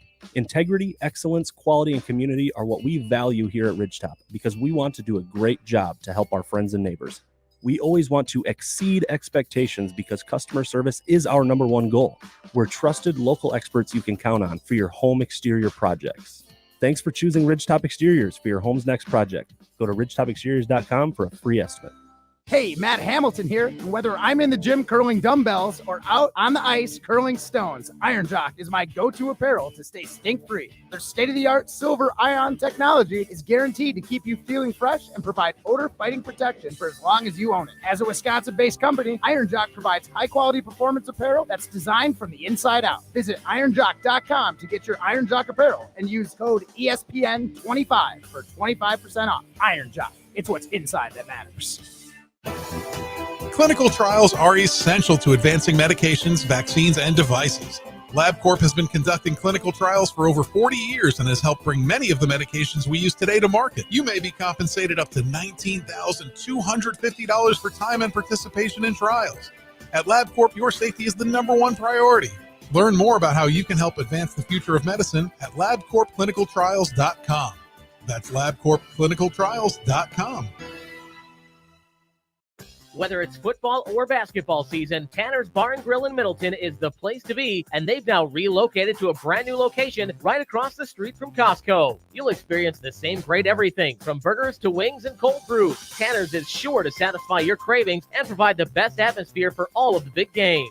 Tanner's Bar and Grill in Middleton offers things for the family too, with a full arcade for the kiddos. Visit Tanner's today, located in their brand new location right across from Costco in Middleton. Progressive presents Precious Moments. Hey, Jess, want to come for a ride on my motorcycle? You know, we can talk about our feelings and explore our emotional compatibility. I thought you'd never ask. The exchange you just heard didn't actually happen, but it could.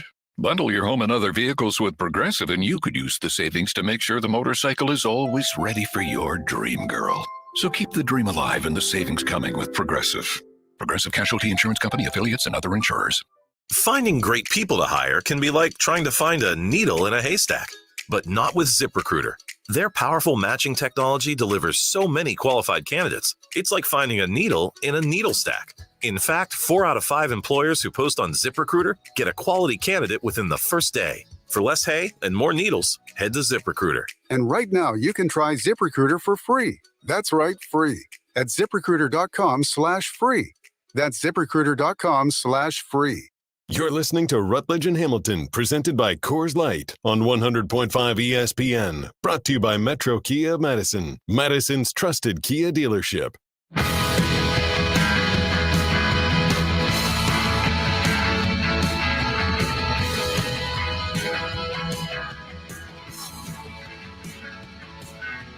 This is a short race. This is a short life. Let's run, not walk, through this beautiful life. This is a good day. X Golf in Madison. It's a good day for X Golf in Madison. Get out there, sign up for a summer league. You can sign up for different leagues or packages that allow you to play up to 6 hours of golf in a day. So go to xgolfwisconsin.com to learn more about it. It is a perfect day for X Golf today. He's Hamilton. I'm Rutledge. We're going to throw some stones. The guys live in glass houses, but that's never stopped them before. I think he's a bum. I think he's an absolute bum. It's time to throw some stones. What? Bro, what are you talking about, man? On Rutledge and Hamilton, brought to you by Metro Kia of Madison, Madison's trusted Kia dealership. Yeah, it is time to throw some stones here on Rutledge and Hamilton each and every day. I scour the interwebs to figure out what the heck has happened in the last 24. I've got questions. Jim and Matt have answers. I'll score them throughout, and at the end, we'll crown a winner of Wednesday's edition of throwing stones. Fellas, we start with something we talked a little bit about yesterday. Jim, you obviously weren't here. Draymond Green officially gets the hammer laid. 1-game suspension for Draymond after his little step and scuffle, if you will, with Domantas Sabonis of the Kings. Jim, you're giving me the side eye. I think we might land in the same opinion here. Fair or foul? Draymond Green suspended for 1 game. I'm going to go foul. I understand that he has a reputation, and the league went out of the way to point that out. But Sabonis grabbed his leg and kind of gave it a twist as Draymond Green's running away. And that is rule number 1 in the NBA and really sports. Don't mess with someone below the knee at all, because that is their entire livelihood. And yes, Draymond Green should have been a bigger man and not reacted that way. But Sabonis should not have grabbed his leg and given a little twist. It is number 1 thing you never do. Just like you wouldn't push a guy on the way to a layup, and you're not going to grab someone's feet from underneath them while you're on the ground. That is bad. I don't know. You can't be the guy who does that, regardless. Like I've seen the replay. I didn't quite see the Sabonis grab the same way. Maybe now that I'm looking for it, I might see it. But everything looked pretty like benign until the stadium played that one song, Cupid Shuffle or whatever, left foot, left stomp, and Draymond Green decided to follow Q because that was an egregious one. He literally jumped and then stomped in the air. It was bad. So I am not a fan of Draymond Green, and I think this is a appropriate suspension. You're proud of that one, aren't you? That was pretty good. You worked hard for it. Nailed it. Nicely done. Tua Tagovailoa, the quarterback of the Dolphins, announced earlier today he mulled retirement after concussion troubles last season. Rightfully so. He also said he learned how to fall more strategically to avoid such happenings in the future. Does this news surprise you that Tua considered retirement, Matthew?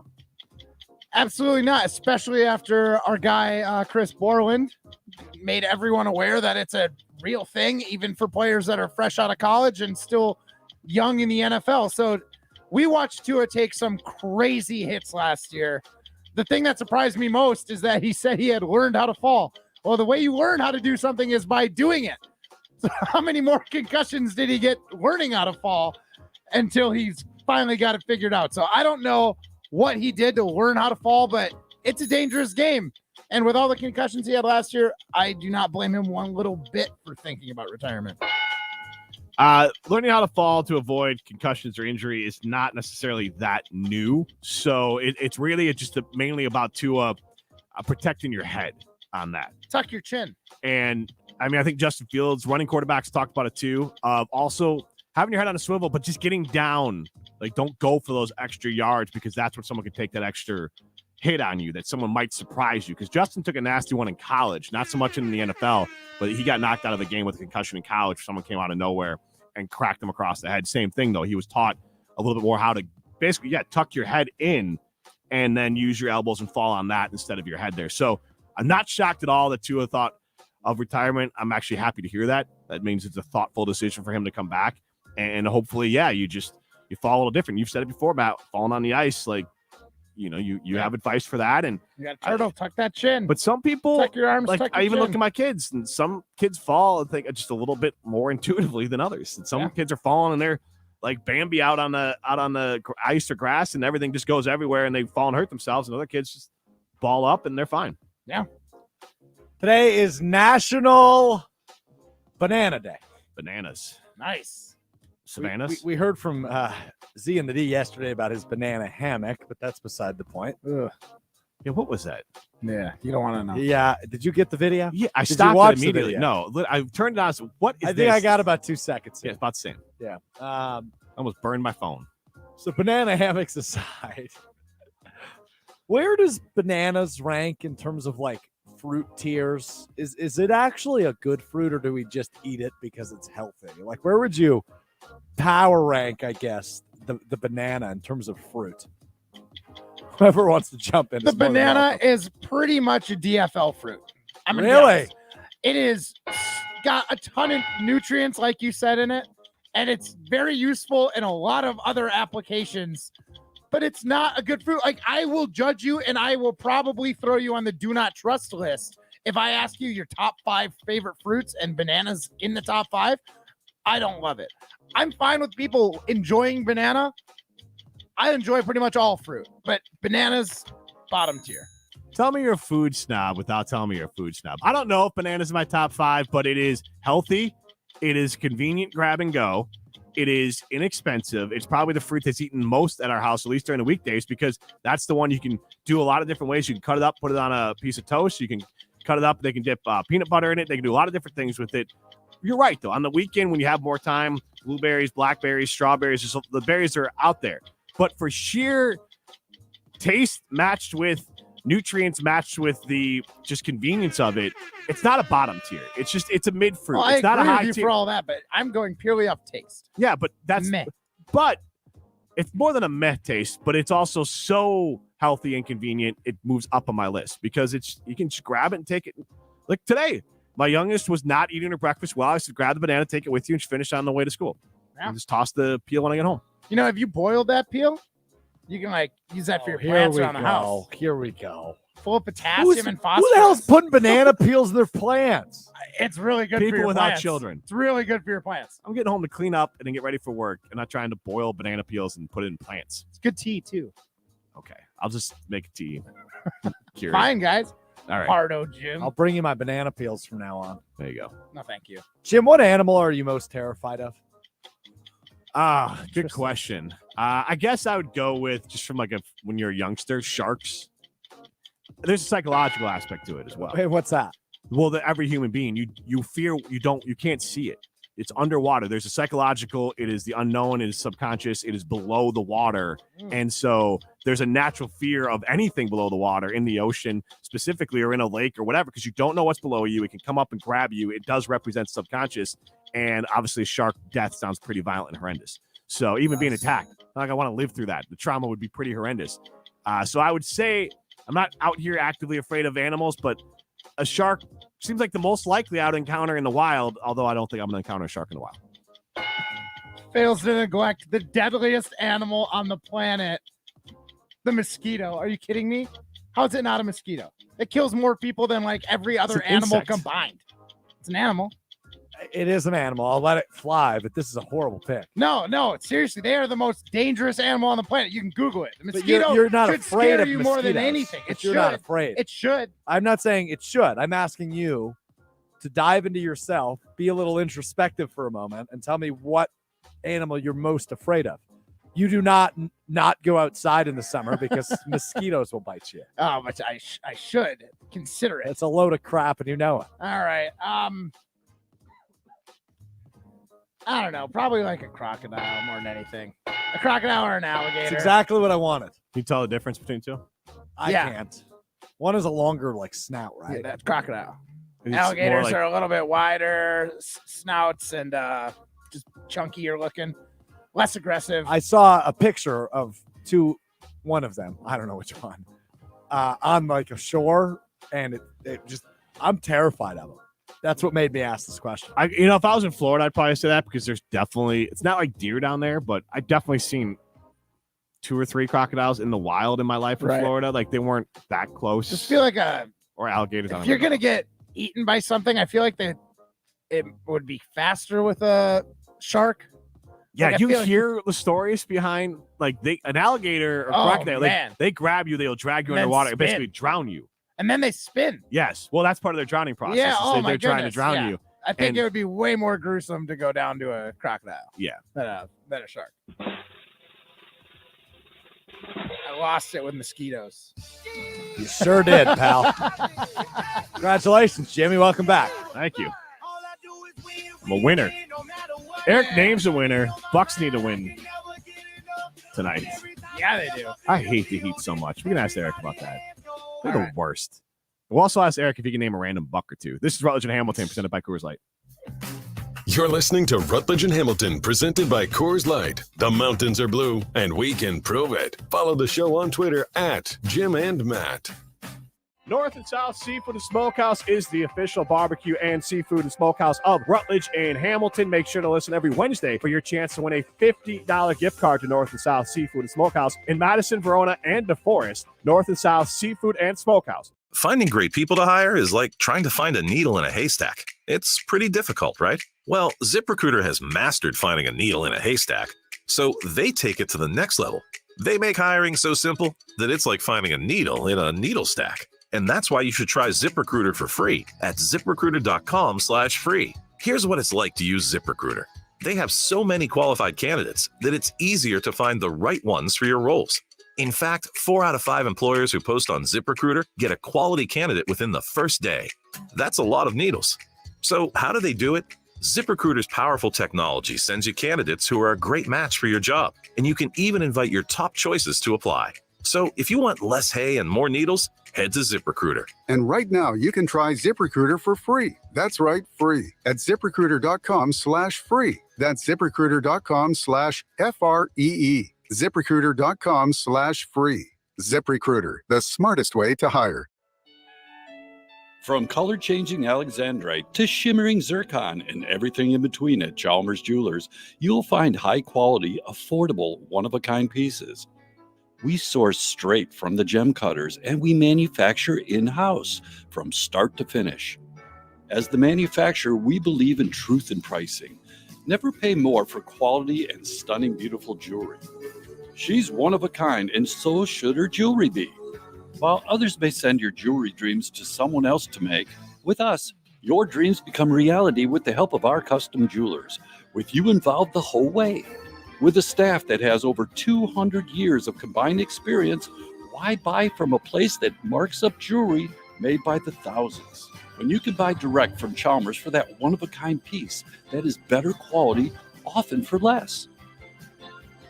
Chalmers Jewelers in Middleton And Madison. Jim Rutledge here to tell you about X Golf Madison, and the most important thing that you need to know is that X Golf Madison is for everyone. Heck, I golf there. Whether you're a seasoned pro, a new golfer, or in between like me, X Golf Madison is going to be fun for you. They have a full bar, excellent service, great food, and the most advanced and accurate golf simulators in the world. You can play one of their 50 courses available, take lessons from a PGA pro, hit the driving range, or even join a league. Stop by their East Madison or Middleton location today, or visit them online at xgolfwisconsin.com.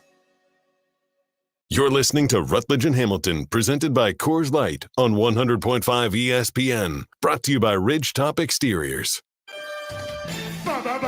Basketball, gimme the ball because I'm gonna dunk it! Locked in on the Bucks. No, never in a million years. Bringing the insight and the analysis. I do hate charge calls. 2022 Wisconsin Sports Writer of the Year, Eric Name of The Athletic, is on Rutledge and Hamilton.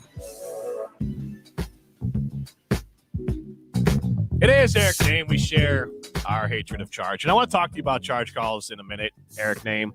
And we obviously want to get your update on Giannis as well. But Mr. NBA, Matt Hamilton, we played a little game with him. We're not going to play with you, but we listed off old Brewers and old Bucks and asked him, were they a Milwaukee Buck or a Milwaukee Brewer player? Matt didn't do great. But I just want to ask you, Eric, what are some of like your favorite like random Buck players from back in the day? Not that you covered, but just kind of from back in the day. Huh. I mean, Ramon Sessions is a good one. That is a good one, yeah. He just tallies up assists all over. Sounds like a Brewer. Yeah, he could have played second base, 100%. Ramon Sessions absolutely could have been a second baseman as well. What about Ray for Alston? That's that the skip to my Lou. One, yeah, 100%. That is another good one. I mean, Keith Van Horn back in the day. Oh yeah, let's see a little memory lane here. Yeah, a little high sock action as well. That to middle schooler was pretty cool. That some dude was out there wearing high socks.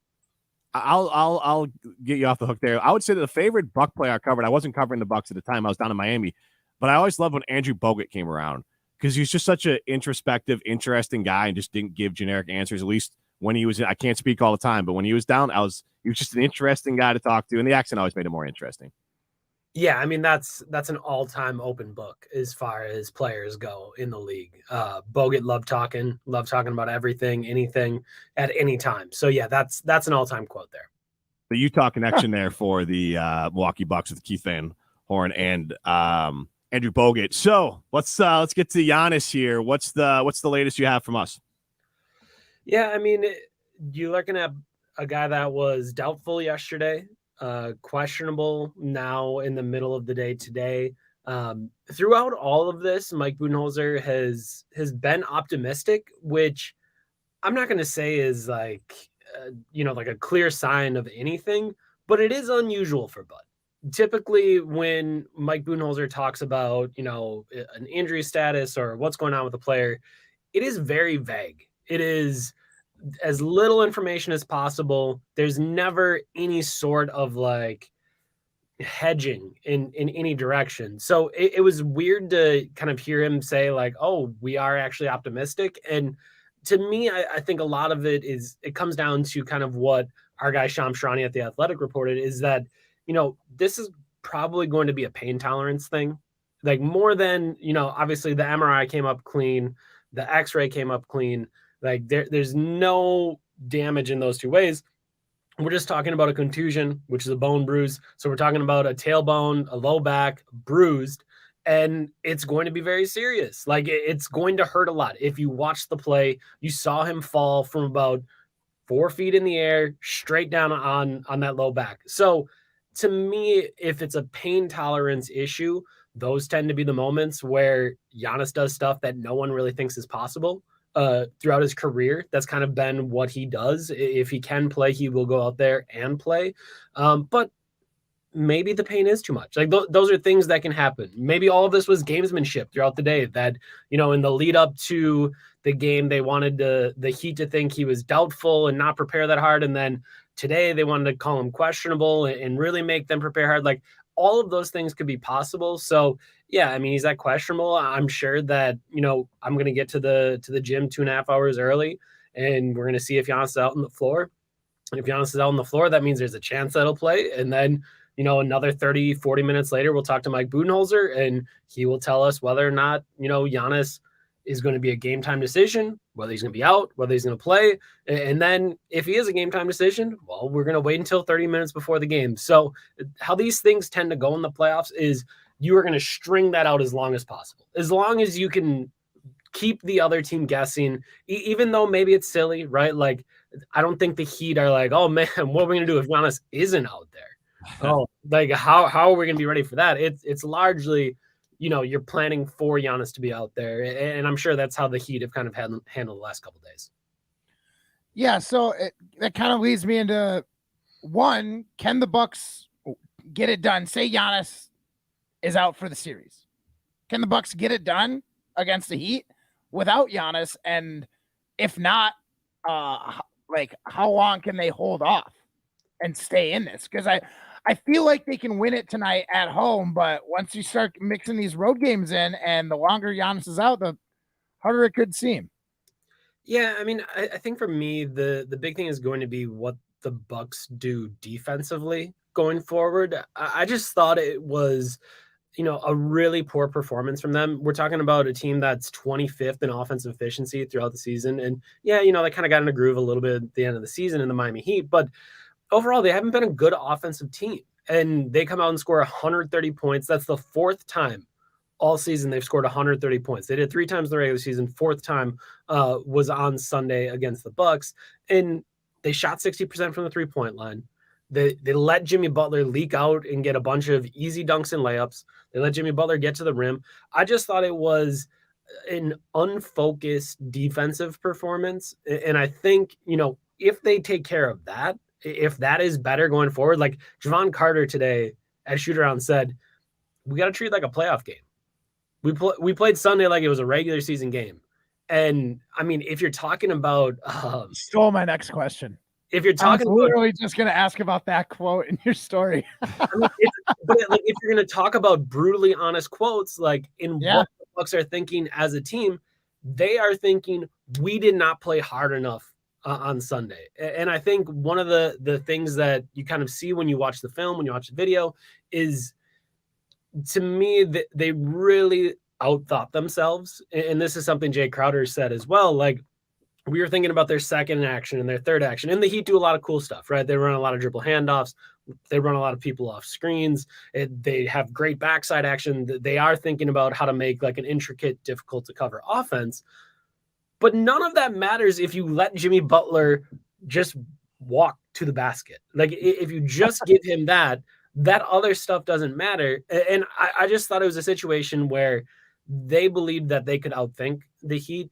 And I think one thing that you always have to keep in mind when you're playing the Miami Heat, and I know people hate hearing this, and it's going to sound like a cliche, but I don't really care. Like you have to outcompete them. No one's going to compete harder than an Eric Spoelstra, Jimmy Butler, Bam Adebayo-led team. They're going to play really freaking hard. And if you're not willing to bring that, nothing else matters. And I just think on Sunday, the Bucks didn't bring that. They didn't bring it in that first quarter. Then Giannis got hurt, and they were back on their heels. And to their credit, they scored pretty easily. Like, if you're looking at 117 points, that's more than enough. That should win a game, any game, let alone a playoff game where the pace slows down and things like that. To me, I just think you're going to see this team come out tonight with their hair on fire. Whether or not Giannis is out there, I just think you're going to see that intensity on the defensive end ratchet up 4 or 5 notches because it just wasn't there on Sunday. Talking with Eric Name from The Athletic, I'm happy to hear you say that because I hate to be the guy that's like watching on TV and you know everyone always says this, but it's like, man, it just seems like they're flat-footed throughout. I mean, so many breakaway dunks for the Heat. Reggie Miller caught some flack by saying that the Heat would miss Tyler Hero more than the Bucks would miss Giannis. But I think what he was trying to get at was the point you were making out there with the Bucks, that they do have a lot of really good players to get by Miami. Miami doesn't have a lot of scorers, and they kind of win with what you're talking about there, that grit, Heat mentality or whatever they call it down there, Heat culture. But Tyler Hero, he's the guy that gets buckets for him. It is a major loss for Miami. Fair to say? Yeah, I mean, I think obviously in the last 48 hours, we spent a lot of time on Giannis's injury, right? And obviously that makes sense. One's an MVP and one's a borderline all-star or whatever you want to say Tyler Hero is. So it makes sense, right? It makes sense that we'd focus on Giannis. But it's massive for the Heat. You're looking at what they can do offensively, and, you know, they got a massive boost from Kevin Love off the bench last game.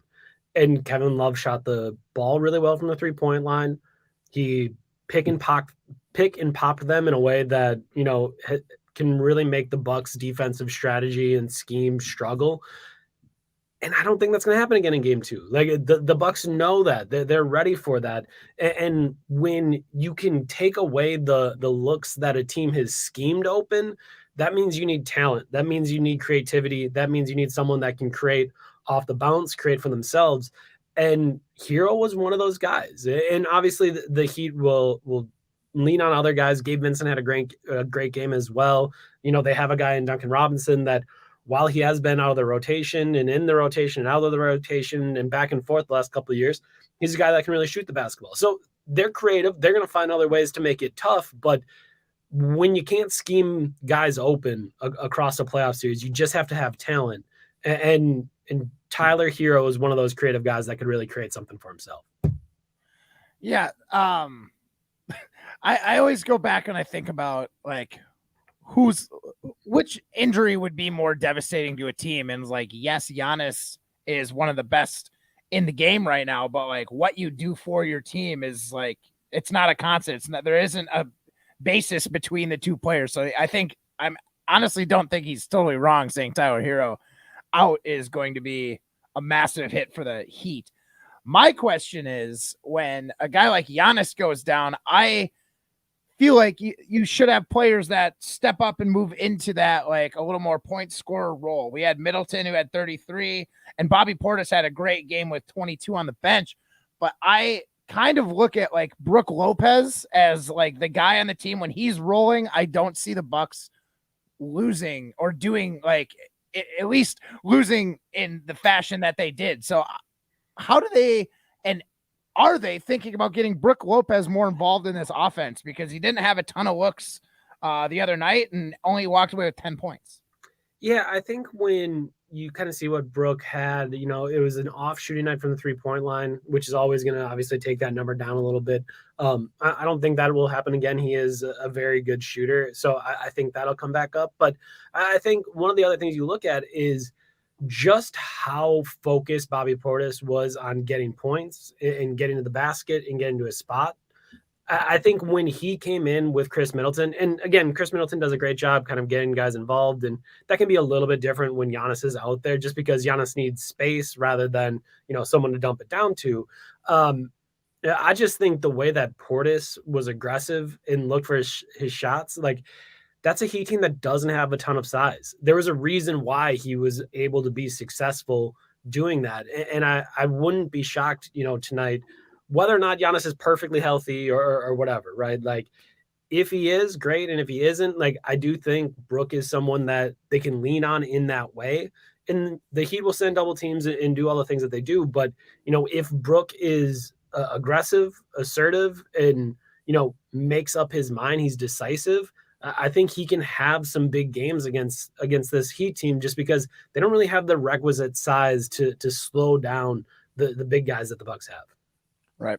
Eric, I wanted to get this one, actually ask it right away, but I want to save it for last year just because it's not directly Bucks related. But there was a little buzz for the Giannis injury and Ja Morant with these charges, which I like to call the Brad Davison charge, where the off-ball defender is kind of sliding in as a player is in the air or getting close to the basket.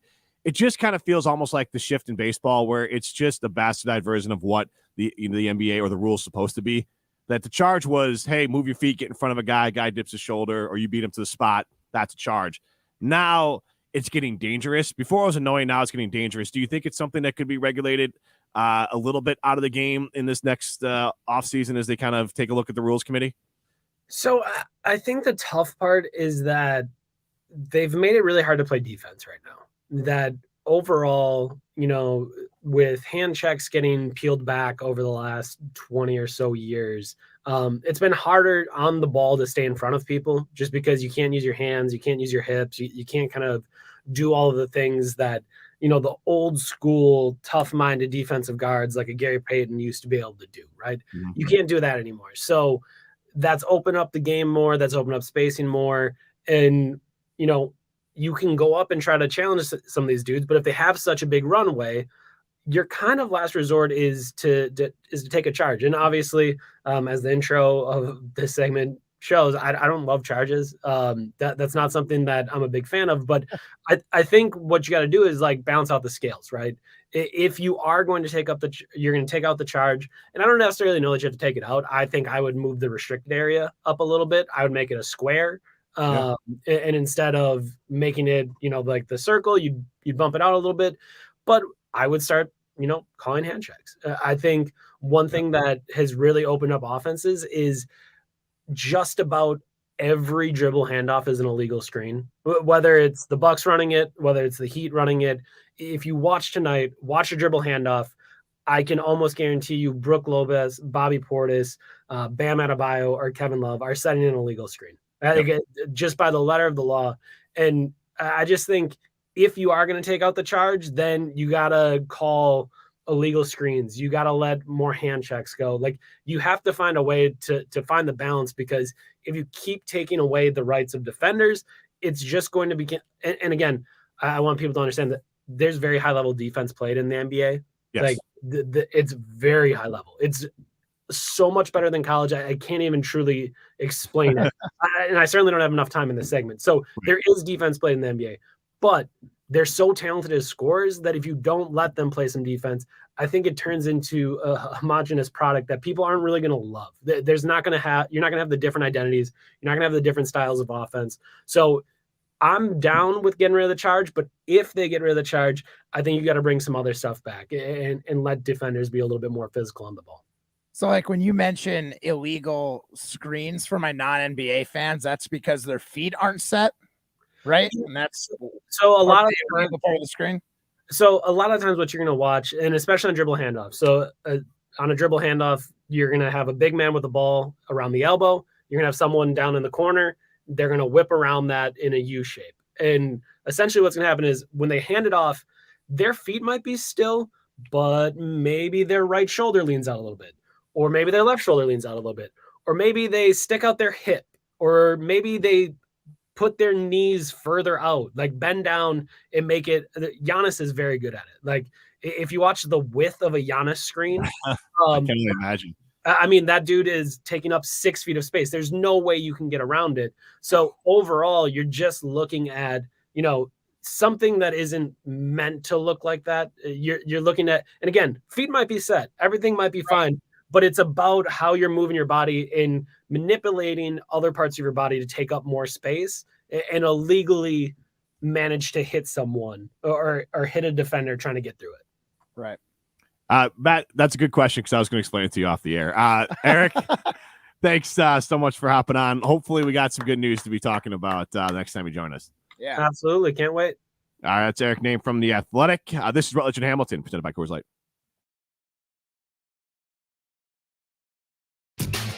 You're listening to Rutledge and Hamilton, presented by Coors Light. Miss any of the show? Find full show podcasts free on Wisconsin On Demand and wherever you get your podcasts. Rah. Pella Windows and Doors of Wisconsin present your Badger Minute. Here's Alex Strofe. Varsity on Wisconsin On Demand is home to all the latest and best Badgers content on ESPN Wisconsin. Subscribe on Apple, Spotify, Wisconsin On Demand, and wherever you get your podcasts. Former Beaver Dam High School and Wisconsin Badger women's basketball standout Maddie Wilkie has chosen her next home. Wilkie committed Tuesday to the University of Utah following her entry into the transfer portal earlier this offseason.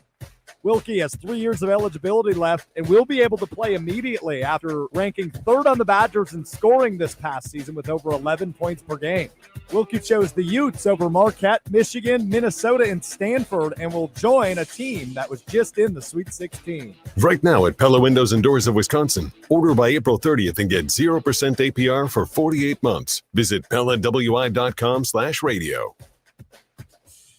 This one's for the hopheads. Low in bitterness with a huge hop and flavor, the City Lights Hazy IPA has won its fair share of awards. It bested 346 other entries in the most prestigious category in craft beer's most prestigious contest. As if that's not enough, City Lights Hazy IPA also won gold at the Denver International Beer Competition in 2022, and it was the highest rated IPA in the world for 2 years straight. City Lights Brewing Company, brewing beers which make thirst worthwhile. Listen to Rutledge and Hamilton every Thursday at 2:45 for your chance to win a case of City Lights Hazy IPA. This gold medal decorated beer is hoppy and right for any IPA lover. Gold medal, Rutledge and Hamilton, what could go better? Listen every Thursday at 2:45 for your chance to win some free beer. This month, it is City Lights Hazy IPA on Rutledge and Hamilton, 2:45 every Thursday. Getting to know yourself can be a lifelong process, especially since you're always growing and changing. Therapy is all about deepening that self-awareness, because sometimes you don't know what you really want until you talk things through. BetterHelp connects you with a licensed therapist online who can take you on that journey of self-discovery from wherever you are. Visit BetterHelp.com/score to get 10% off your first month. That's BetterHelp.com/score. Get in zone, AutoZone. Welcome to AutoZone. What are you working on today? Thinking about gas mileage. You know, changing your oil with a full synthetic oil like Pennzoil Platinum can help your engine get more miles. Right now, you can get 5 quarts with an STP Extended Life oil filter for only $37.99. Get started on your next job today with the parts you need when you need them at AutoZone or AutoZone.com. Get in zone, AutoZone. Restrictions apply. A wide array of opportunities abound at Waste Management. During the whole pandemic, Waste Management didn't have us laid off. I didn't get pay cuts, all that, keeping all of our benefits the same. They'll pay for your bachelor's degree. They'll pay for my master's. Next year, they'll be willing to pay for my wife's master's and kids, and to show that they're really about putting their people first and growing the business within. That's incredible. Join the Waste Management family. Just search online, Waste Management Careers. You're listening to Rutledge and Hamilton on 100.5 ESPN. Brought to you by Carbon World Health. In the darkness, when the stars realign, we are gonna let it shine. I'm waiting for the night to come. I'm waiting for the tide to pull me in. Mr. NBA, Matt Hamilton, dancing. I'm waiting till I Will we be dancing tonight when the Bucks win? We predict the Bucks win tonight. Yes, I do think so. With or without Giannis. Without Giannis, I think it'll be a single-digit win. And if we have Giannis, it'll be a double-digit win. Yeah, U2 song, with or without Giannis? No. Don't think that's the name of the song, Jim. No? Yeah. And neither of us listen to U2. Oh, you know that song. Yeah, don't be a hard-out. You don't know the song With or Without You? Oh, yeah, okay. Okay. I wasn't referencing some deep cut. I was referencing like a radio hit from U2 that's been around for probably 30 years. A long time. Yeah. No. This guy. Nah, Food and music snob. None of us listen to U2.